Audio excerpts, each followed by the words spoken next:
Alfred! How are you all seeing your time as you create time to exist? Perfect. Oh!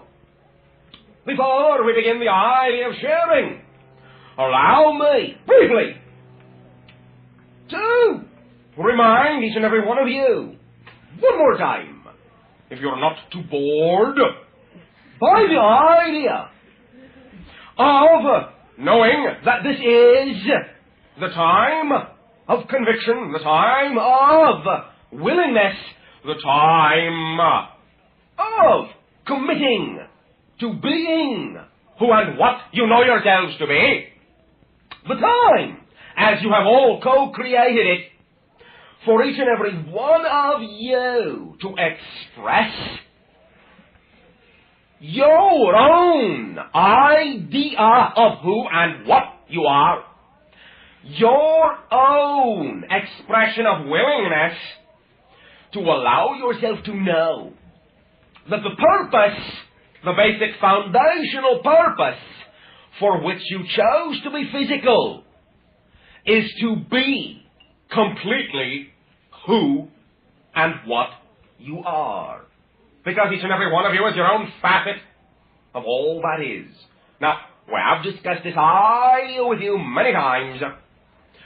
Recognize that now that we view that your civilization has begun to live within the idea of the transformation, now that you have allowed your vibration to shift into an idea that reflects and represents an awareness of more of yourself, then there is now a sense of more equality between what you have previously held yourselves to be and what you are now viewing or creating your self-image to be in the present.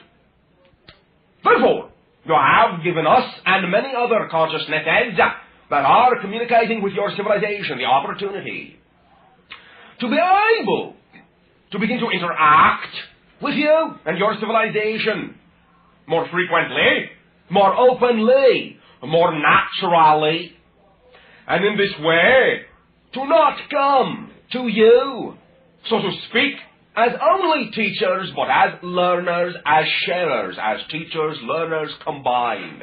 For you are also teachers and learners and sharers. And in this way, you can begin, by this conviction, by this willingness, to create very consciously, instead of or subconsciously, the type of reality that you desire upon your planet without struggle, without strife, without needing to strive to achieve, to become, but simply by allowing, not making, not forcing, but allowing yourselves to fully be the expression of the particular, unique, and creative facet of all that is that each and every one of you individually and collectively represent. Are you all following this idea? Yes. Yes. Sharing! Yes, then you. Hi. I have a couple of different things I want to discuss. First of all, on my way over here tonight, the lights on my car have almost gone out, and I'm wondering what on another level this really means as far as my life goes, and Now, first of all, understand that everything in your reality, yes, is an extension of your consciousness and can form a symbolic representation of an idea that you are willing to explore about yourself. But recognize in this way, since it is an extension of your consciousness, then your imagination should be able to supply you readily with the idea you are exploring. Simply extend yourself into the idea of the symbol you have created and see what it brings to you. If you cease to judge and invalidate what comes to your imagination first without needing to analyze it, but simply feel it and act upon it, then you can know that you are always giving yourself accurate information to represent the ideas that you are symbolizing and reflecting to yourself in your physical reality. Now, what for you was the first idea that came to your mind without judgment? Well, just that I've been lax about taking my car to the garage. All right. It can be as simple as that. But in this way, the idea of being lax about anything that you have created then reflects the idea that you are exploring laxness within yourself. Now, in this way, it also may be that you could, in a positive note, simply know that you no longer need to, I'll say, depend upon artificial illumination to allow yourself to know that you can move easily through what you previously considered to be abject darkness. And now you can know that your senses can extend themselves in ways that will always allow you to know exactly where you are standing, exactly where you are stepping, exactly where you are walking, without the idea of outside illumination needing to provide something to support you. That all illumination comes from within, and even in the environment of absolute darkness, as you would call it, there is still the ability for you to know, to sense exactly where you are at any given moment of time as you create time to exist. It can also be a symbol of that idea. What do you think? Which one do you prefer? Well, I prefer that I get home in one piece tonight, so I prefer that my senses will take me there without any problem. All right. Very good. Now, this is simply to illustrate that a symbol is what you make of it. Recognize that many times you will create a symbol to reflect something which is already in your mind, but that does not mean you cannot allow yourself to change the meaning of the symbol even as you recognize it. For you are an unlimited creator and can allow any reflection to transform into positive effect the moment you conceive of it. Follow me. All right. Simply stated, when you give yourself a symbol, there is no need, first of all, to separate the idea of the symbol from you and wonder.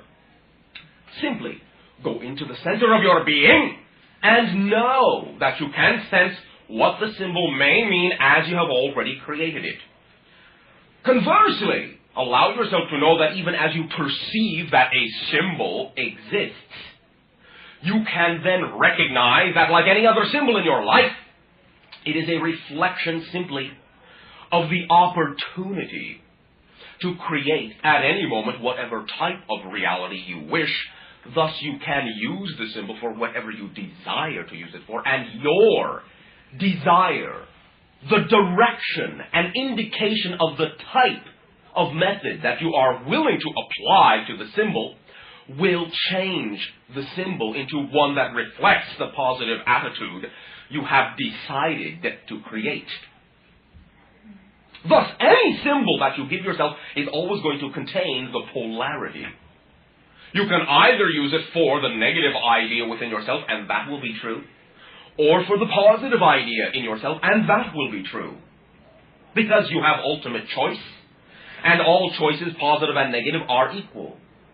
Therefore, in whatever way you decide to filter the symbol through you, will be the way in which it serves you. So make your choice. How do you wish to look at the symbol? As you have already said, in a positive way. Then simply know that you can trust the higher conscious you that allowed you to create that idea, and the physiological conscious you that perceived the physiological symbol. You can trust that they are working in tandem to give you symbols and messengers and messages that always serve you and do not interrupt you, because you cannot be interrupted. Well, also, I've been feeling lately that I'm searching so, and I'm looking so for answers, and it seems the more I search and the more I come here and the more I find out, the more confused I get about everything. All right, now on one level, that is very good and very creative, because the idea you call confusion to us is not negative. It is co-fusion, fusion with the idea of more possibilities. You are unlocking and disorienting yourself from the reality you have for so long allowed to be your habitual ritual. And now you are confused because you are unlocking and disorienting yourself. This means you are opening up the possibility to reorient onto something that represents more of what you are. Do not let depression and confusion be negative. Confusion in this way is simply the recognition of more of yourself, and depression is simply a meditation where you go to the center of yourself to find the answers that you know do not exist outside, because there is no outside, and as long as you continue to search outside, you will always allow yourself to feel that you are stumbling in the dark. You follow me? Therefore, if the lights on the outside have gone out, turn on the one within. Okay.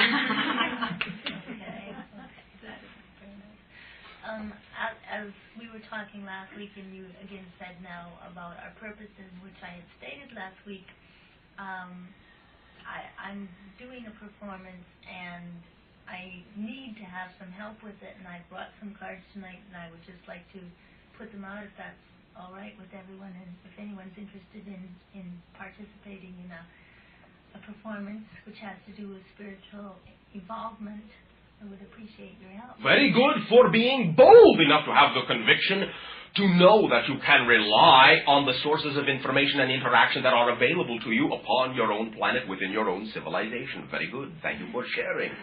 Thank you. Yes. Female. Oh, me. Yes, I have several things. One of them is last Wednesday I made some attempt at sharing what I was Made some attempt. I knew you would say that. Did you not share? Well, Everything you do is a sharing. I know. All right, all right. What I was willing to do, Yes. and I felt that. Do you remember that? Yes. Okay. I felt that your responses were quite unsatisfactory. Oh, thank you. What responses would you rather have created for yourself? Yes. Well, no. That's what I'm getting at. I'll tell you in a minute. Oh, thank you. I realized my reaction, and I thought that's an interesting reaction. Why? And then what I noticed, from the reaction I had, I became aware that the purpose of the interchange was totally different than the topic of the interchange. Yes. I was wondering, do you know? Are you aware of that? Keep going. Well, I'd like you to know. I'd like to know what your perception was. In other words, I created to perceive your answers to be unsatisfactory because of something I needed. Understand that what we are doing here is reflecting something to you in the moment of the interchange is the most accurate reflection. Now, when you continue to change, you are going to always then understand that you're going to be creating new answers. But when you go searching for the you used to be, then answers that were given to that you are not going to be satisfactory to the new you are willing to be. Yeah, I don't think that was it, actually. The way I perceived it is I became a little angry because I felt your responses were very, very general. And what I expected was some very specific input and what advice. difference does it make what you expect? Oh, I know, I realize that. And then when I felt myself getting angry, I thought, that's an alignment. Yes. So what am I aligning to? Well? And what I realized was that I had begun to make a guru out of you. Thank you. And no, thank you. I don't like it either. Oh, thank you. And so I created a situation for myself in which I had to change my perspective. Yes.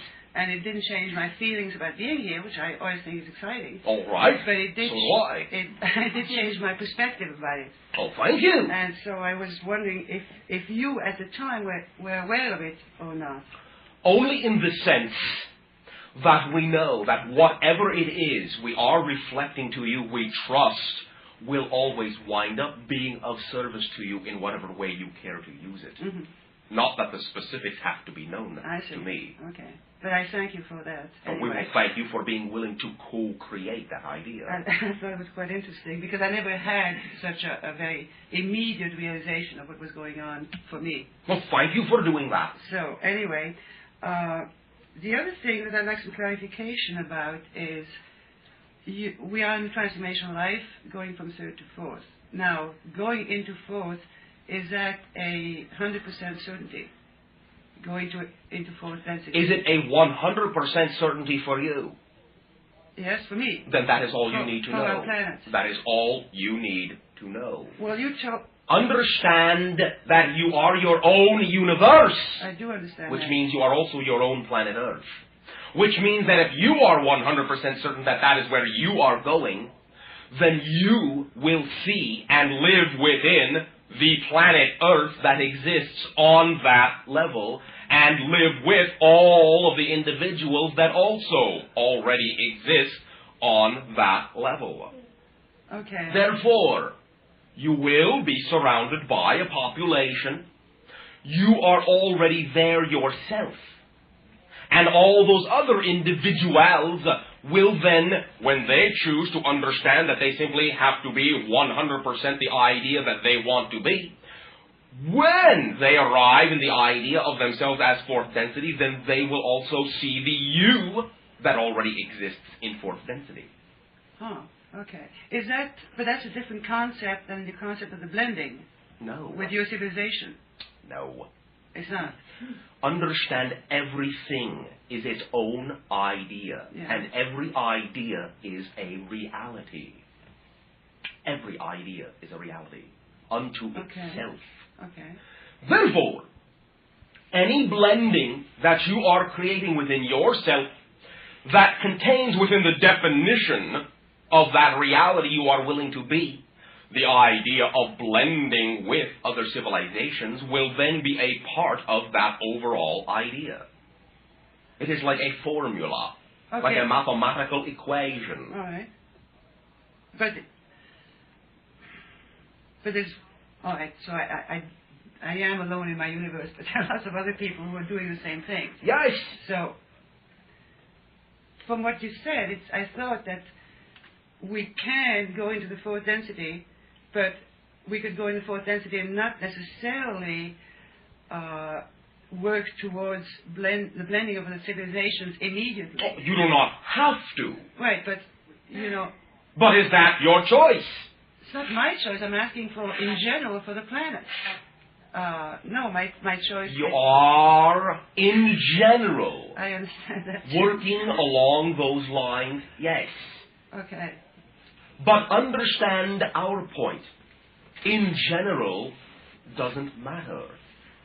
You will wind up in whatever vibratory dimension that represents the fourth density you are willing to be. But you have asked or suggested to us that we talk to our governments, become our governments, and so on and so forth. Yes. And so we are involving others, so I'm not the only one that matters. Understand that you are not involving anyone who does not vibrate nor exist in the same reality. Okay. You will not find those that do not exist in the same reality.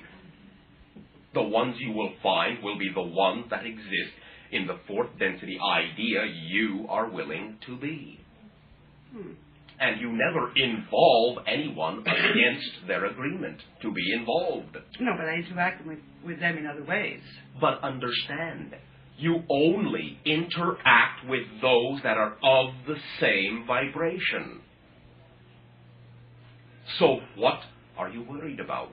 I'm not worried. I'm just trying to understand. I am in the process of understanding the various concepts, the involvement of various people.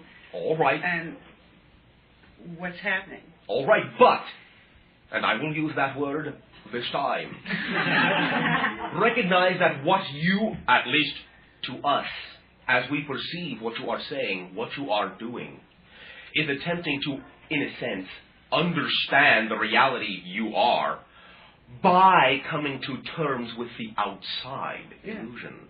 Yeah. Rather than simply coming to terms with what you know yourself to be and then knowing that your reality will reflect you. Okay, I'll think about it. Do you understand what I said? At some level I do, and I've understood that for a long time. All right. And at another level I don't, and I just don't agree with you. Because All right. What is it specifically that you do not agree with? Well, I interact with people who are obviously in a certain density all the time. You are on the same level then, or you would not be able to interact with them. Okay, so, but isn't there anything that I can do to suggest to them? Or You can suggest everything, anything.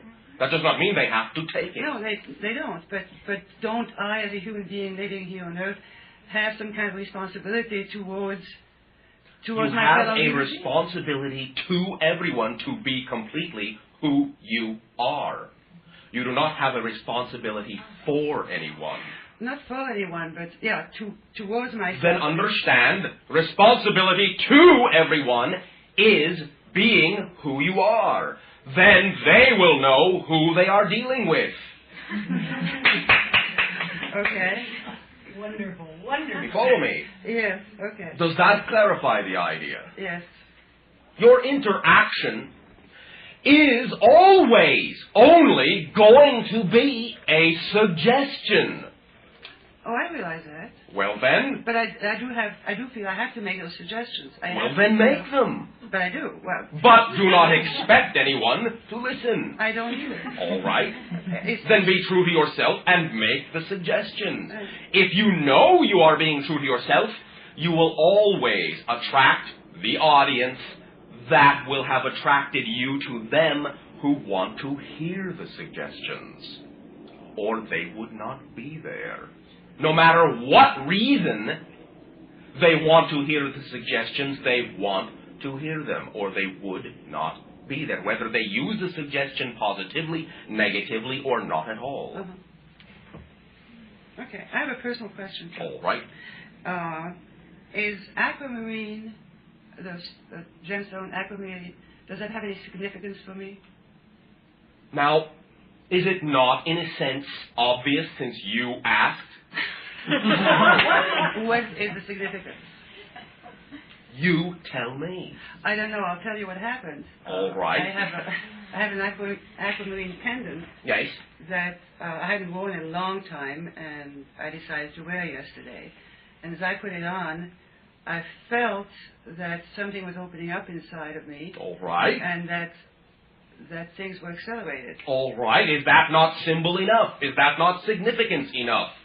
But why aquamarine? But why? Why not? You tell me. I don't know. Perhaps you think it is pretty.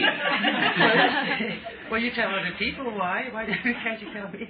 Understand that the idea of when we involve ourselves in what you call specific discussions with other individuals will reflect their degree of willingness to discuss on equal terms. Now, the idea which you already know about the idea you call crystalline forms, color, gems, and so forth, will obviously be that different vibrations carry different reflections of different ideas. And you can understand that the blue tones will reflect to some degree the idea in a generalized, mass-conscious sense of spirituality. Well, no, I haven't heard too much about crystals yet. I know this on some tapes, and I'll be But listening. understand that all you needed to do was relate to the spiritualized feeling it was giving you to know that that is what that color and stone represents. In other words, once again, the answer is right there in the feeling, in the experience itself. Rather than saying, well, okay, here's this experience, now let me go looking out here somewhere for the answer as to what that all means. When the experience in and of itself is the answer. How do you feel? It feels more accelerated, more spiritual, more open. All right then, that is the idea that you have imparted to the vibration of the aquamarine. Acceleration, spiritual acceleration. You follow me? Yeah, I had never felt it before, and That does not mean that you cannot know what it is when it happens. Once again, it is simply a three-dimensional, third-density habitual ritual to assume that just because you say, well, that never happened before, that has anything at all to do with the fact that you can now know what it is, now that it has happened. The two ideas are separate. That has never happened before. And I now know what it is in the present are two separate ideas, and one does not control the other. What you seem to be implying is that any learning we have done is meaningless. That is not what I am implying. That is what you are inferring. Okay. It sounds like it. Understand that it is both meaningless and completely meaningful. In other words, it is simply this. Any symbol is as valid as you create it to be. Period. Okay, I'm talking in general. You have said, that's the second time you've told me, what you were before doesn't mean anything about what you are now. And I agree with that, but... Then define your concept of learning. Because the idea on your planet at this time of learning is actually unlearning. Well, it's finding out about our environment and what works in the environment and how we can interact with people. And all right. But understand, still, what has that got to do with the idea of learning being meaningless, what we said? In this way, simply we are saying every symbol that you create is valid, is your way, your methodology of learning, of teaching, of sharing. And in this way, you are going to learn in general the idea through your own unique approach. That seems to be true for learning in the fourth density, but learning in the third density seems to be different. Well, where are you? In third or fourth? Both. All right. Then you will give yourself a half-half reality. When you decide whether or not you are in third or fourth, then you will, by acting like it, give yourself the opportunity to experience what it is like. Understand that many individuals on your planet who function through their higher consciousness, their fourth density self, have methods of so-called learning that in no way, shape, or form are acceptable to your third density reality. Oh, I understand that. Then what difference does it make how learning is done? What we are saying is not so much the idea that learning in and of itself is meaningless, but because every method of learning is meaningful, then no one method carries more meaning than any other method. It is not that they are meaningless. It is that they are meaning equal. So basically what you're objecting to, and that's in other things too, is when we express ourselves in terms of third density thinking and third density learning. Then you keep yourself in third density. I'm not objecting to the fact that you may want to do that. No. But that is what you are doing when you express yourself in that way. Okay. Because you are still in this way creating the idea of the habit that was formed in third density. Right. Such as we already gave the example of, this never happened before. Exactly. Usually in third density that means I cannot therefore make sense of it now. Whereas a fourth density being will know that that has never happened before, has nothing to do with the present. And in the present, the experience in and of itself is the answer. And you can simply go on living, knowing that every idea is fully there and fully complete within the experience itself. And that all will be unfolded and revealed in the physical reality in due course of time. Because you will experience everything you chose to experience in this physical life. Yeah, I understand that. All right. Then simply keep it simple. Okay, thank you. Bashar. Thank you. Guys, then you. Ha'atu, Bashar. Ha'atu. I have sharing first in the form of a statement, then in the form of question. I realized that the idea of learning to love someone is actually the concept of discovering that you already do. And the question I have is, when we fall in love, it feels like there's a difference. Yes. There are people that I love dearly, but then I can fall in love, and there seems to be a difference in the vibration or the excitement. Would you be willing to give me a technical explanation of what the difference is? I will keep it very simple. Okay. That particular idea that you are referring to as you call falling in love is the expression of unconditional love, both for the other individual and for yourself. Okay. I understand that. However, I experience unconditional love with those that I'm not, quote, falling in love with. Not really. understand we are not saying it is necessarily negative. But because of the nature of your specific vibrational reality of third density that is still existent upon your planet in your civilization, you are making conditions all the time, defining all the other individuals and your relationship to them. When you feel the idea of falling in love with a particular individual, that is what it feels like to experience unconditional love. And you can, if you really experience and express unconditional love with everyone, would find yourself to be completely falling in love with everyone. Unconditional love is not the idea of placing conditions or definitions to the extent that many individuals do to define the relationship between them and them. When you fall in love, you are more likely to remove all definitions and simply function as one. That person becomes you. You become them. Because you remove all ideas of separation between the two consciousnesses. Even though you recognize in the idea of validation that they are another individual, you are still recognizing their individuality unconditionally. And that is what being in love is all about. Okay, if I may play the devil's advocate for a moment. Oh, by all means. I have people who I love dearly, as I said, yes, who I feel a true excitement about the way I love them. Yes. But it's not of a romantic or sexual nature in any way. All right. There's truly an excitement about it. Yes. And I would say that I'm in love with them.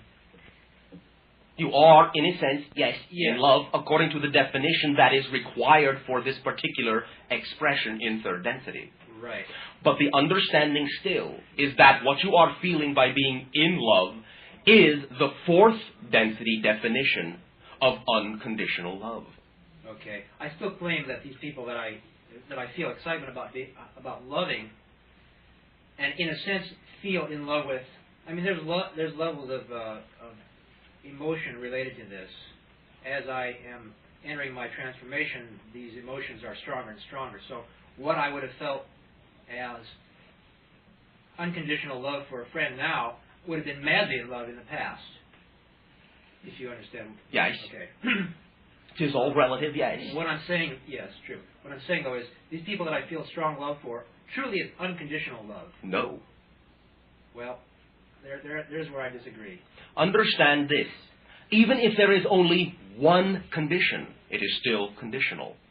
But there is no condition. You have already said that there is. What? Sexual. I see your point. Now recognize this. One moment, let me finish the statement. Recognize that we recognize the reasons for why there are different manifestations of different and similar gender love and interaction upon your planet. But it is all because of conditional love that the situation exists to begin with. Oh, I see your point. However, just because even if one does have unconditional love for someone doesn't mean that they have to have sex with them. No. Certainly you do not have sex with everyone on your planet. No. So that doesn't mean that there's conditions on your love for everyone on the planet. Or something. In a sense, yes. Okay, I'll accept in a sense. The idea is not that it is, in an overall sense, so to speak, a negative thing within the society in that way, nor within the interrelationships and the interactions, but simply by the technical definition of the term. The way your society functions, and to some degree the way our society functions, because we are, in an overall specific sense, still differentiating between the ideas of what we prefer and do not. It makes literally the love conditional. Whereas in the non-physical state, it is completely unconditional. As long as there is a physiological state to some degree, it is conditional. That is all we are defining. It is completely unconditional when you are completely non-physical. because then you can interact with every other consciousness without regard to the idea of preference. The idea of preference does not need to exist in the non-physical state in that way, because everything is completely equal. Therefore, not in a negative sense, but as long as there is physical reality to some degree, the idea of even the physical reality being in existence itself is the product of some conditions within the idea of the love that makes creation. Because those conditions then define the differentiation between this reality and some other reality, or even this relationship and some other relationship. That is the type of condition we are saying. We are not saying it is in and of itself a negative idea. Okay. Again, the devil's advocate. Sometimes, well, as we have explored negative manifestation in the past, we would fall in love, and the love was not all that unconditional either. That there'd be a lot of conditions placed upon the love, yet the feeling of... Usually after the initial moment of unconditional love. Yeah. Therefore, simply recognize that all we are referring to in answering your question is that specific moment, which may or may not stretch over a long or short period of time, in which there are truly as few conditions as can possibly exist in the physical reality, and more reflection of the non-physical. It may only last a second. But for that second, what you are recognizing is the unconditional love of the higher self, and channeling it through you as best as can be interpreted in physical reality. Now, after that, you may, if you start to see more and more and more and more conditions, still retain or recreate some form of memory of the initial unconditionality.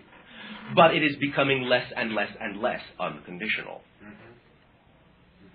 Because many times the purpose for the relationship will insist upon the discovery of the different conditions so that you can make a differentiation as to the purpose of that relationship. But it was the unconditional love that you initially felt that was the purpose for bringing you together. You see, many times individuals will create a situation and attract to themselves a relationship for purposes that they may, somewhere down the road, because they are judging, not like. But they know from their higher conscious self that they do want that relationship because it does serve their purpose, even if the physiological ego later on may not like it. So the unconditional love is used to initiate the relationship, because it comes from the higher consciousness purpose. Then, as you recognize the purposes of the relationships, it then generates more or less, to varying degrees, conditions of conditionality, so as to define the purpose that the unconditional love attracted the relationship for. That is one of the ideas of how the homogeneousness of your higher self translates through the prism of your personality and differentiates into the spectrum of conditionality which defines physical reality. And that is the reason for why you have created it, to experience yourself in that way. But it is that unconditional love, that spark, that lets you know that all of these initiations are all being activated by the higher consciousness. Does that define the idea? Yes, it does. And I got to tell you that, quote, falling in love, unquote, and knowingly, consciously, not placing any conditions upon the love or the lover or any requirements, giving that person, allowing that person total freedom in your own reality to do whatever they choose, be it positive, negative, or whatever, is a very wild experience. Oh, yeah. My experience in the past is, you fall in love, you put conditions on the other person, you put requirements, and they can't do this, and you can't do that, and it degenerates. But when you just knowingly allow it to be totally free, it is fabulous.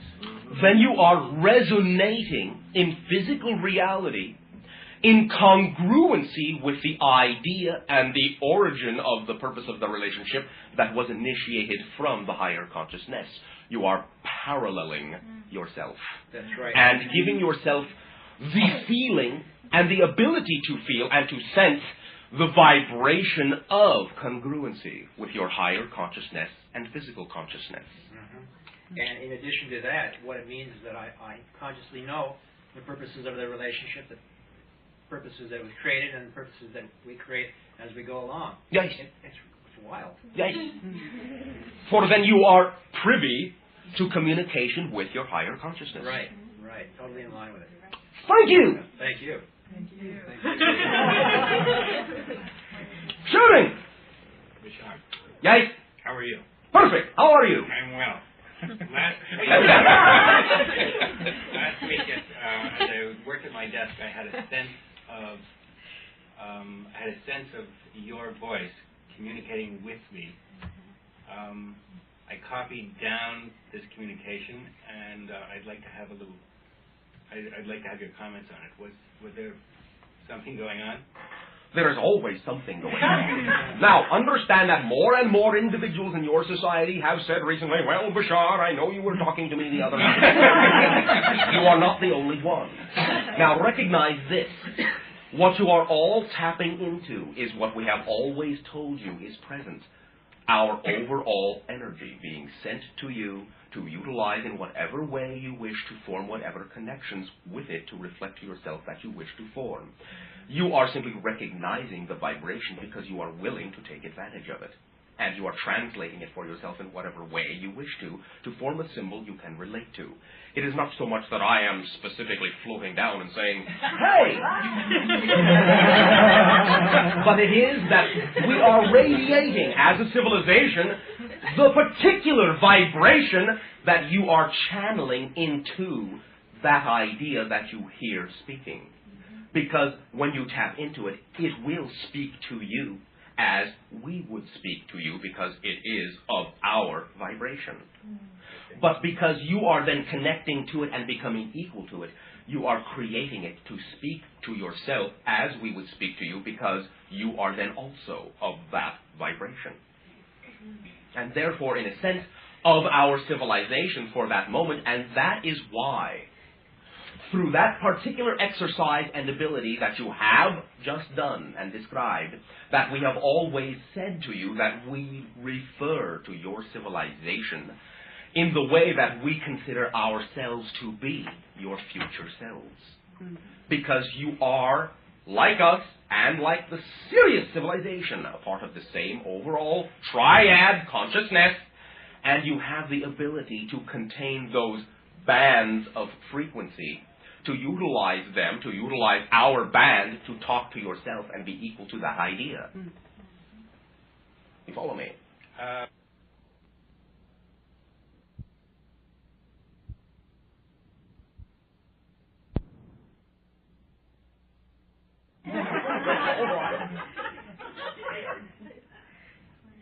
As long as you are leading yourself, you will not get lost. Thank you. Thank you. Bashar?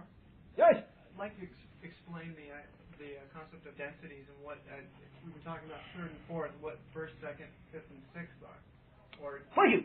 Now, first of all, recognize that every density level will not be a density that excludes the ones previously, but contains the ones previously, and that is one of the definitions. The idea that you are becoming more aware of more of yourself. Now, what you call fourth density, that which you are moving into, will be, in your terms, for all, quote-unquote, practical intent and purposes, as you understand physicality, fourth density will be the last density level in which you will experience directly the idea, as you understand now, of physical reality. Fifth, sixth, and seventh density are, in your terms, basically non-physical.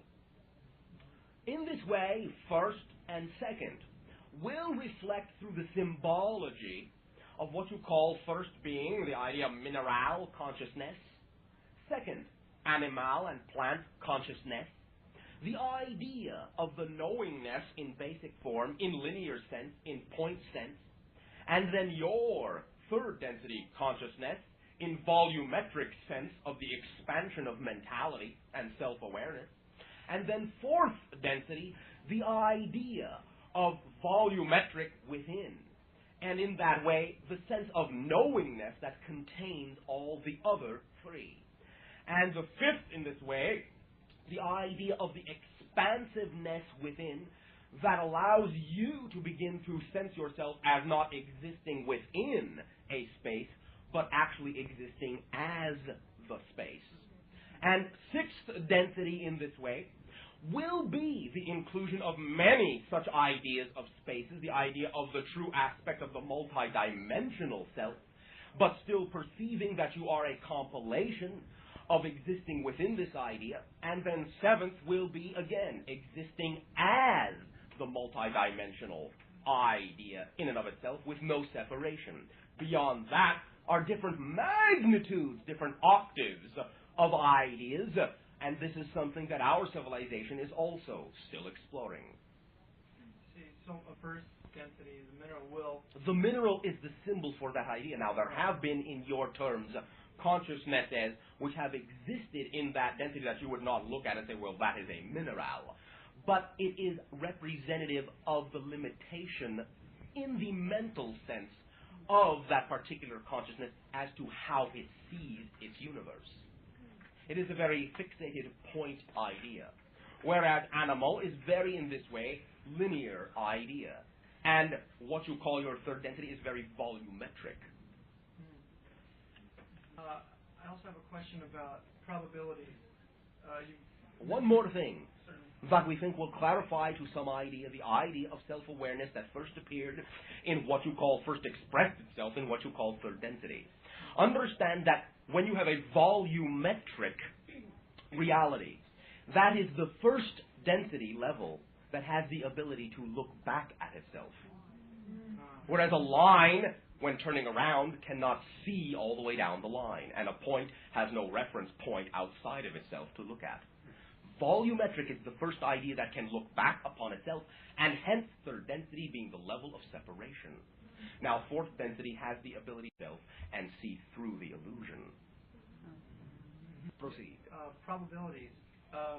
One time you mentioned that another reality on Earth, or what we perceive. Parallel universe, yes. Question about what, could you explain that, or... Well, simply, there are other existences that consider themselves to be just as physical as you do. And it is extensions of your whole soul consciousness. Just like it projects many lives in this universal time track, it projects many lives in other universal time tracks that are parallel and not perceived between the other. In the idea, as it can be described, of the idea of flickering on and off, your physical universe is what your scientists call discontinuous. That is, it exists in discrete on-off moments. You follow me? Yeah. Flickering on, off, on, off, on, off. In between what you consider to be your moments of reality, which flicker by so fast you do not think they are flickering, exist all the other possibilities. They take turns existing in the same space, so to speak. So they're vibrating at a different frequency. Yes, it is just different vibration in the same way that you see visible light, by definition, and do not see invisible light. It is vibrating at a different frequency, and you pass right through each other and never know you coexist in what to each other are very real realities. Mm-hmm. And the frequency you're existing, what is existing on Earth in that frequency? Well, one will be your future world, your future beings that are co-creating equally with us. Approximately, let us say, in a very fluid sense of interaction, well, can be as little as 50 years to 100 years, stretching to 300 years from now, we already perceive that civilization from 50 years from now to 300 years from now is exactly expressing itself in many of the same ways we are now. And thus we interact with them equally. That's encouraging. One last question about... Now, understand there is no need for the idea of being encouraging in the hopeful sense, simply because that reality exists whether you choose to be a part of it or not. Certainly. You can choose to be a part of it, and then you will be in it. there is no need for the idea of encouragement, except the encouragement to take the conviction to choose that reality if that is what you want. Thank you. Thank you. My last question is about entities or nature spirits. They've been called elves, fairies. All right. Understand that they do more or less represent real consciousness, but also what you are perceiving them to be cloaked as is a representation of what is called archetypal consciousness. That is, your mass consciousness, your entire civilization, the one being that you all are, in a sense, has a subconscious reality just as the individuals in it do. That subconscious reality, just like your subconscious reality from the individual, can create symbolic terms that you can relate to it through. Those symbolic clothings will be what you call the mythological beings that come out of it. You, as a god, are projecting a certain symbolic idea to the individuals within yourself by pushing through your subconscious a representative symbol that they can relate to one-on-one, but which is still reflective of the idea of the godhood that it came from, and hence will always seem to be a little bit well off kilter from what you consider to be normal. It will be more, well, spirit-like, waif-like, not quite so substantial, hither, thither, yawn, able to pop in, pop out, represent itself in many different ways that reflect the different ideas that you are communicating to that portion of the mass consciousness for. You follow me? Yes. It is drawing from a stream. The stream that represents the ability of the God that you are to physicalize to some extent some of the subconscious imaginings within the God that you are to the individual fragments within itself. There's certain places of the earth, where, like Stinhorn, for example, where that's more likely to happen than other places. In a sense, it will depend upon many things, one of which will be the nature of the consciousness in any particular area, and understand that the nature of the consciousness many times will find themselves attracted to certain areas because the energy levels, the vortexes of energy in those areas will reflect an ability to interact as a free zone, an open interdimensional doorway through which they can tap into that subconscious stream more readily. And thus it all serves to reinforce itself from the idea of who they are, where they are, and what it is they think they are all about. I had a question. All the consciousness on this planet as one being. Yes. As a part of all that is not all that is one being. Of course. But understand that since it has differentiated itself into units, there are also the ideas of groupings of units that form whole beings within the whole being on an infinite number of levels. So there are whole beings within my whole beings. Yes, and so on, in all directions. This is what we mean by the fact that you are a multi-dimensional creator. Is the triad consciousness between us, you, and Sirius also one? Yes. Can you channel to the parallel universes that exist in our off periods? Or Yes. Do you channel through them? Yes, sometimes, yes. You can interact sometimes. Beings from different civilizations, as they have also in your civilization from time to time, actually make passage from one to another and are not seen any longer on your planet. But you yourself are channeling to these other beings that are parallel to us? In a sense, yes. Okay. Bashar? Yes. I've been struggling with this question, and I thought Then perhaps that will be an allowance to finally answer it for yourself. That's true. That's true. I go back and forth between allowing myself to feel very sad. Oh. Now, do not condemn yourself for that idea, for what you are doing is allowing yourself to become the answer. For crying, just like laughing, is centering because you are releasing the idea of your negativity. Crying is centering coming from a negative point of view. Laughing is centering coming from a positive point of view, but both of them get you in the center. And you are now, by releasing this, as you express yourself lovingly, willing to become the answer that you are seeking. so you do not have to seek it anymore. So please continue.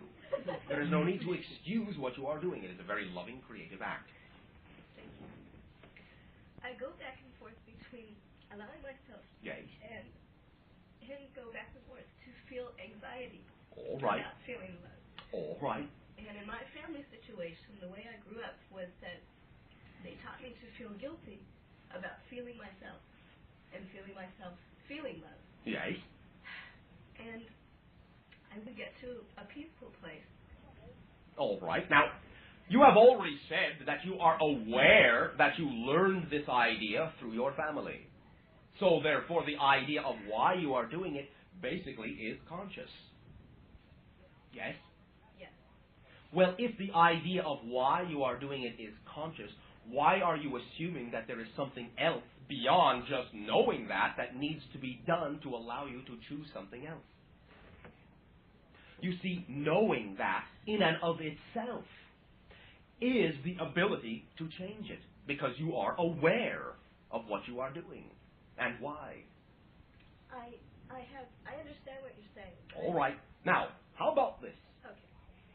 The times that you allow yourself to feel love, how does that feel? Wonderful. All right?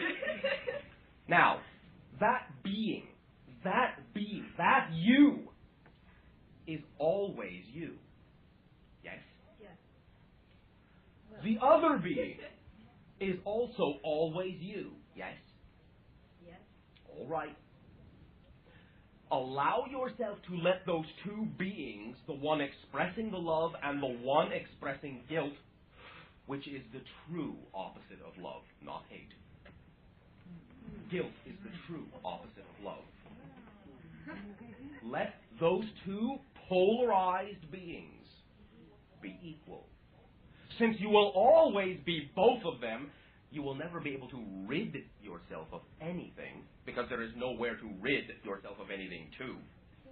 Since you will always contain both of those aspects, then allow yourself to know that both of those aspects exist, because there is the potential that at any given time, one or the other of them will serve a purpose for you.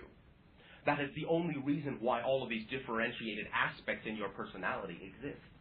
Because they are all different types of messengers that give you different types of messages, so that from any direction you could possibly go in, there will always be a reflection back to you of what it is you are and what you think of yourself and where you stand with regard to who and what you are willing to be.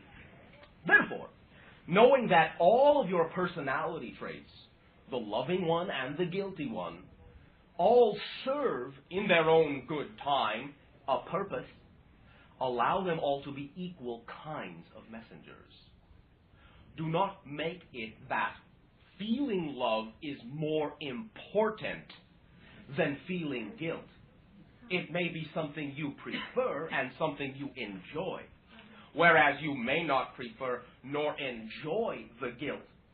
But the love, the ability to feel love is not more important than the ability to feel guilt, since there are times when the idea of the guilt has served a purpose, if only to get you to realize that you prefer to feel love. Which may be the only reason for why you are creating it, but you are not taking the final step to realize that that might be plain and simply the only reason why you have assumed that the guilt needs to go on. Okay.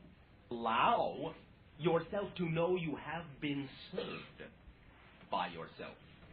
And now, in allowing the guilt and the love to be equal, well then, when everything is equal, a choice is easy. Because you do not have to reach for what you want, nor bend for what you want, nor throw away what you don't want. It is all right here. And it is all equal, so it is very easy. Well, this is what I prefer. This I do not prefer. It is all right here and always with me, so that should I decide to explore something that requires the ability to feel guilt, that will also be right within my grasp. Because as a total higher consciousness being, the idea of experiencing love or guilt is all the same. It is all a tool to understand yourself through this particular reality. And to the higher consciousness self, love, guilt, all right, well, it is all the same. Now, it is left up to you as a physical personality, however, to have the free will to choose the methodology of what the higher consciousness wants to explore as a general concept. Therefore, Can you repeat that? all right, it is up to you as a physiological consciousness to choose the methodology by which you will explore what the higher consciousness wishes to explore about itself. In other words, the free will of the higher consciousness chooses the overall generalized ideas or events that you will explore. Let us say the idea of separation, or the idea of separation in love, so to speak. Now, it is up to you to choose with your physical free will the methodologies by which you will explore what the higher consciousness wants to explore. So, you can explore that idea through a positive idea, you can explore it through a negative idea. Both ideas will be teaching the higher consciousness something. For everything to the higher consciousness is valid and a learning experience. But you can still prefer to choose the positive way, which will then shorten the time it takes to experience that and allow you to get on with another experience. Separation, choosing limitation and negativity, creates separation and stretches out and creates more time.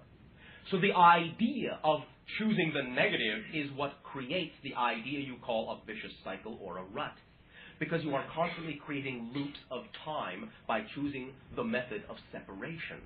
Because you do not recognize that you are on track, and so you do not allow yourself to act like you are. Follow me. Now, will I have simplified the idea for you to the point where you can allow yourself to know that there are no interruptions in your life and that everything that you experience is a product of your choice, but it is still up to you to choose what methodology in which you wish to experience any overall idea. How do you feel? Very good. Now recognize this as well.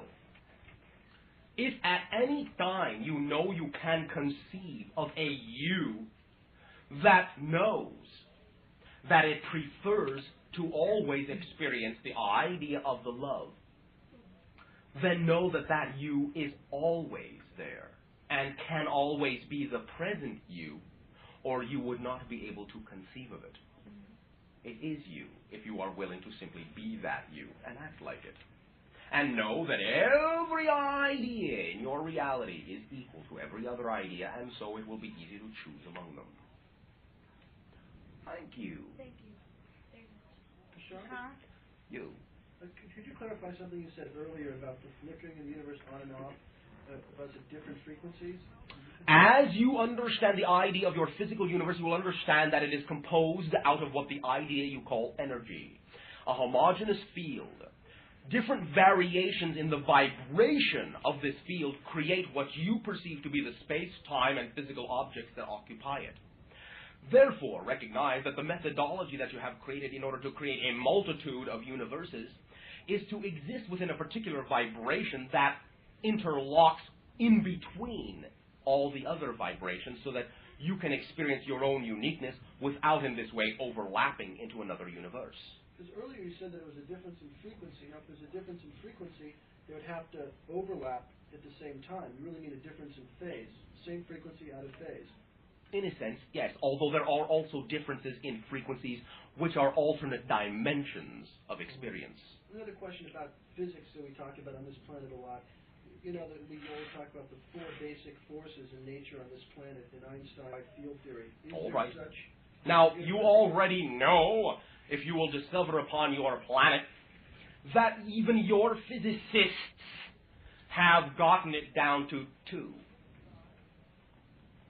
They recognize that they have what is called quantum chromodynamics. And in this way, this reflects a unification of what you call the electromagnetic force, the strong force, and the weak force. The only one they have yet to understand is gravity. When they allow themselves to begin to include consciousness into the equation, they will have their unified field. And they are on the very doorstep of understanding that. They just discovered the 5th power or something. The idea of consciousness and what we call the template universe. It was just in the paper the other day. Kind of anti-gravitational force is what you're talking about. Very weak. Yeah. They're calling it a 5th force. Right. They are simply beginning to understand that what they have long considered to be gravity is not a force. It is a reflection of the interaction of the vibrational matrix taking the pattern of the template, which is non-physical. When they understand there exists a template upon which the foundation of your physical reality is constructed, they will know how to read the maps. I have another question. Yes. I like this planet. I like my life here, and Very good. threat of nuclear war. And I'm just wondering whether I will be able to live out my stay on this planet. Our perception of your civilization at this time is that you have already chosen to not have that idea. Now understand that one of the reasons for why you are seeing in your terms an escalation of personal violence is because you now know it is safe to experience all these ideas because they will not lead to nuclear annihilation. That is why they have increased. So that you can live them all out, so that by the time you all consciously agree to go into 4th density idea, you will know beyond a shadow of a doubt that you have done it all with regard to activity. Bashar, the temple that you mentioned, is that related to the machine or device that Steve Myers is building? It is reflective to some degree of what I will call the crystalline structure of the template, since the crystalline structure of the template is 2 3-sided pyramids, base to base, point up and point down. This one figure, with 6 faces and 5 points, will be the 11-dimensioned universe and contain within it all aspects that your physicists are beginning to understand about the fundamentals of how your physical reality is created from non-physicality. That one symbol is the equation that bridges your physical universe with the non-physical universe. What, could you explain the symbol again? 2 3-sided pyramids, base to base, sharing a common equilateral triangle. Therefore, one apex is up, one apex is down. There are 3 points around the middle. And there is a central point from top to bottom point that passes through the plane in the middle. Now understand that the 3 points round the middle are what you may refer to as the X, Y, and Z ideas of your volumetric 3rd density reality, and the negative X, negative Y, negative Z of the anti-universe in that way. The polarity expressed. The top apex is positive time, the bottom apex negative time. Therefore, in this one structure, you have both positive and negative time and positive and negative space. Now recognize that the nature of this structure is why your scientists, are you familiar with what is called in your civilization the uncertainty principle? No, I'm not. Understand that when scientists upon your civilization discovered that they could begin to look into what they call the nuclear reality, there were movements that did not act in what they considered to be natural or normal ways any longer. Below a certain threshold, things do not have to act in the way that you think they have to act to follow certain laws that you have always thought to be very strict. One of the things they discovered because of this random activity is that you cannot know both the position and the momentum of something simultaneously. For to take a measurement of something that small is to cause a change in the interaction. And if you are measuring its position, you can get its position precisely, but you will not understand its momentum, because the addition of the energy changes the momentum, the addition of the energy of the measurement. If you wish to know its momentum precisely, you can never know its position, for if you try to fixate on it, you will stop the momentum and have nothing to measure. Therefore, this is a result also that can be defined by this particular equation or this template crystalline structure. Understand, if you will just regard for a moment one particular three-sided pyramid. You have X, Y, Z on the base that represents the idea of the coordinates of physical space, yes? Yes. You have the apex, which represents the time in which all the physical coordinates are subject to and are related to and inseparable from. Yes. Now, understand that the nature of your dimensionality makes it such that you can only take a measurement off of what you consider to be any one face of this pyramid base or three sides at any one time. If you take a measurement off of the base, well, then you will include the X, Y, and Z, and you will have the total measurement of the space, but you will have no measurement of the time or momentum. If you take a measurement off of any one side, you will have total time and any two coordinates, but no complete sense of position. You follow me? Yes. Therefore, this is what the result is and why you have discovered this idea you call the uncertainty principle. You cannot in this way allow yourself to know in the physical universe both space, that is position, and time, that is momentum, simultaneously with regard to what any particular aspect is liable to do.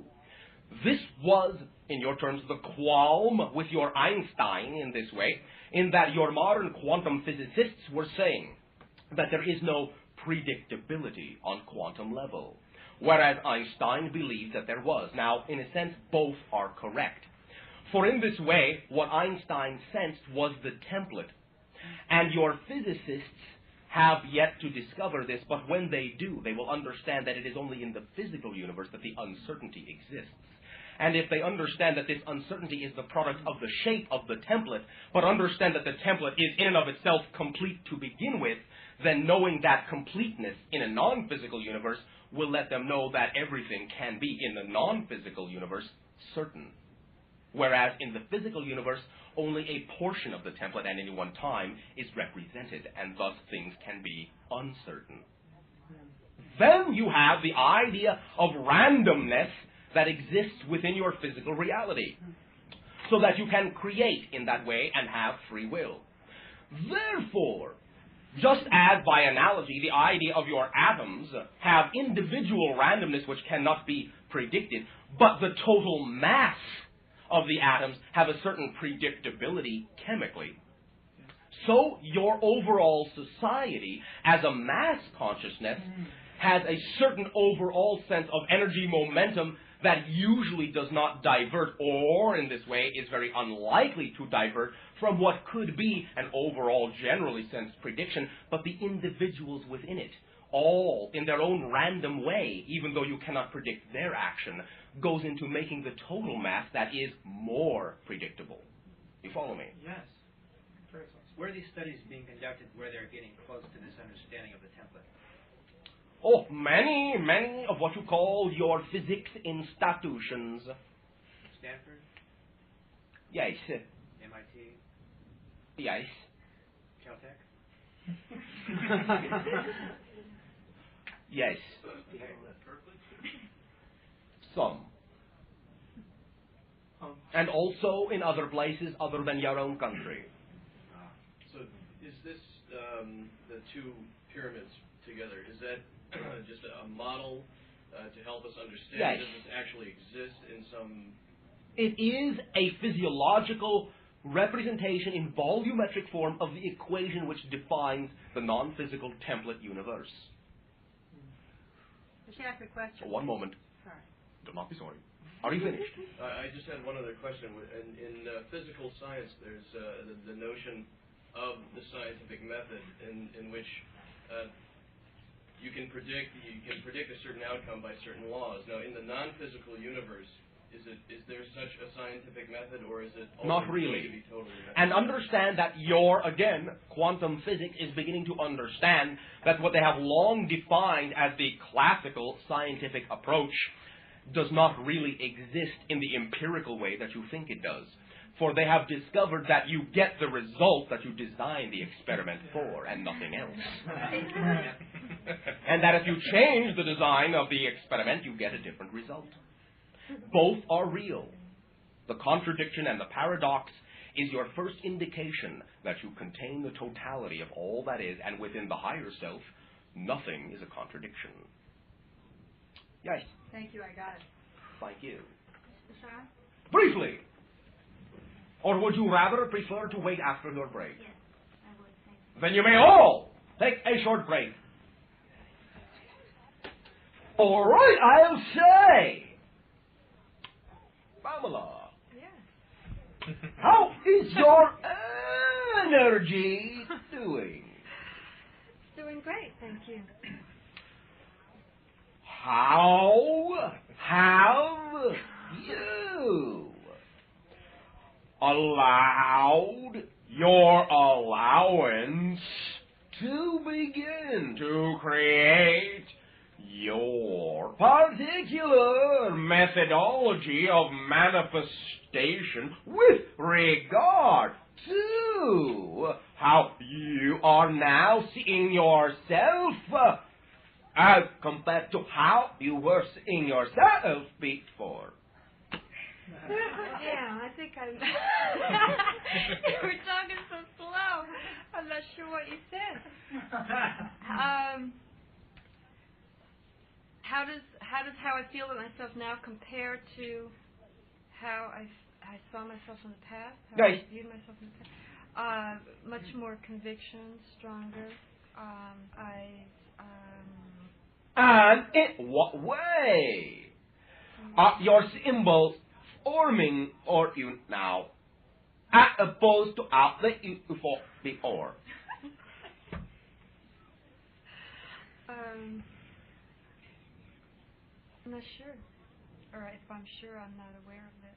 You imagination. Use my imagination. Very good. You see, you now have the ability to fill in the gaps.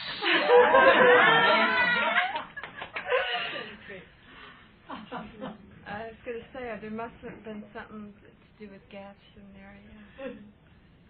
Simply, yes, it's true. I have more willing to have more of the answers for myself.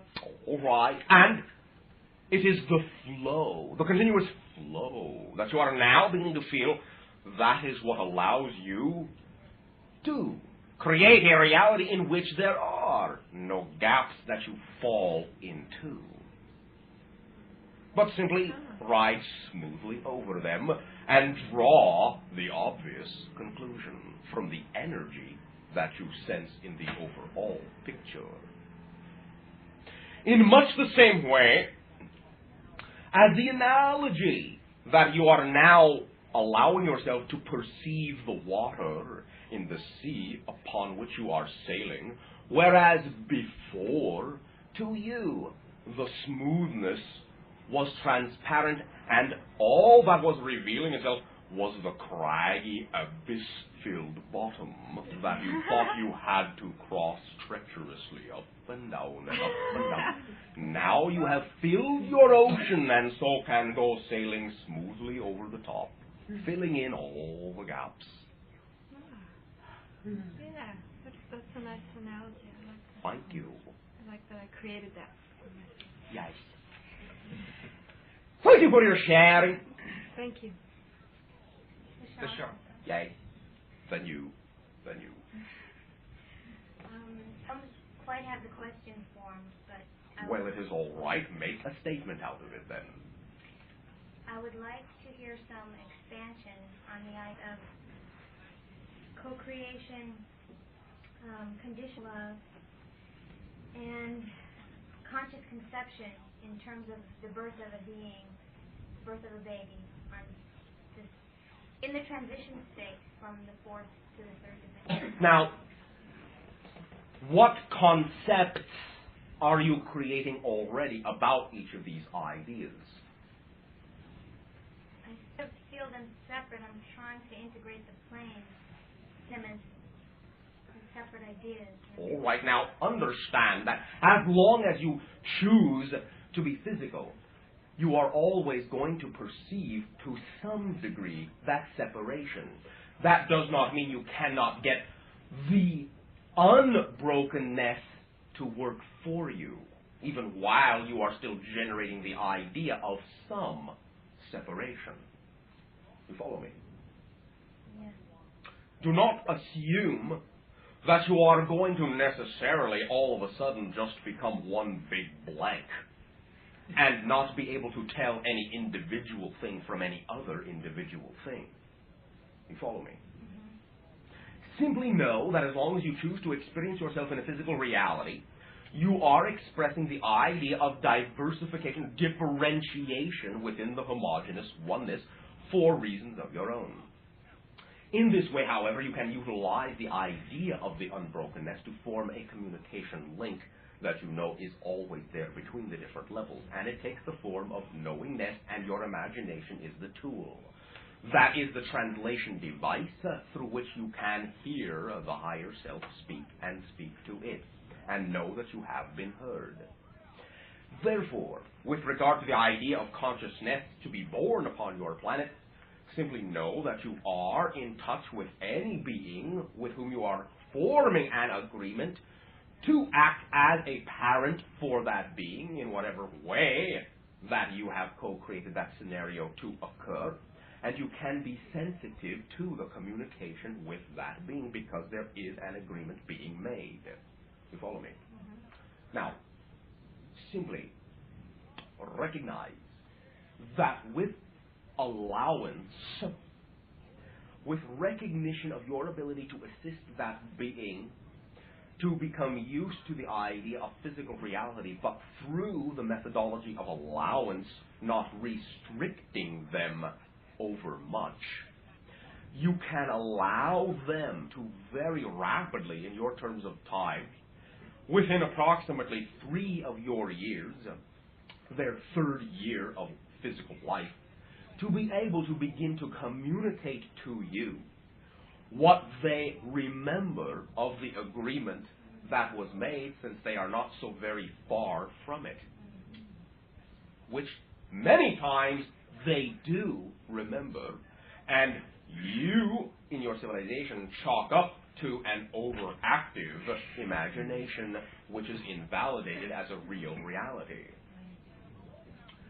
Simply in this way, knowing to begin with that an agreement has been made before the physical birth, and trusting that you are also making that agreement, will allow you to carry through that sense, that notion of the agreement, that will allow you to function within a positive methodology in terms of what it is you educate the physiological aspect of the child with.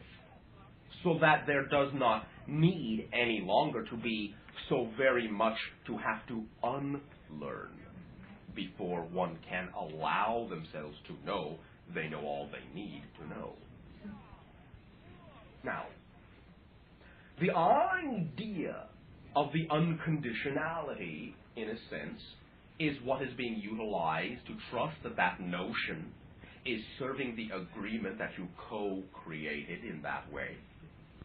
You follow me? Not quite. So you are creating conditions that define the purpose of specific ideas or relationships. The reason for the creation of those conditions comes from an unconditional love. And this is what you are doing when you carry through the notion of simply knowing that you and the entity being born knows what they are doing and knows what type of agreement they are making, and that is what will be lived out.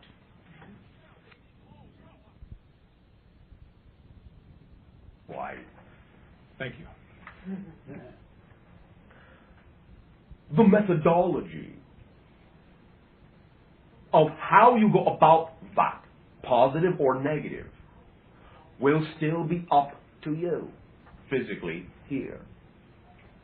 But in this way, the more you allow yourself to trust that an agreement has been made and is being carried out, the more you can trust that it is all right to assume that the only methodology that you require can be the preference of a positive one. You do not have to fear for the child. You do not have to, in the negative sense, shelter the child, but simply that your nurturing will automatically give you the positive shelter and guidance that is necessary for a being to become used to the idea of physical reality.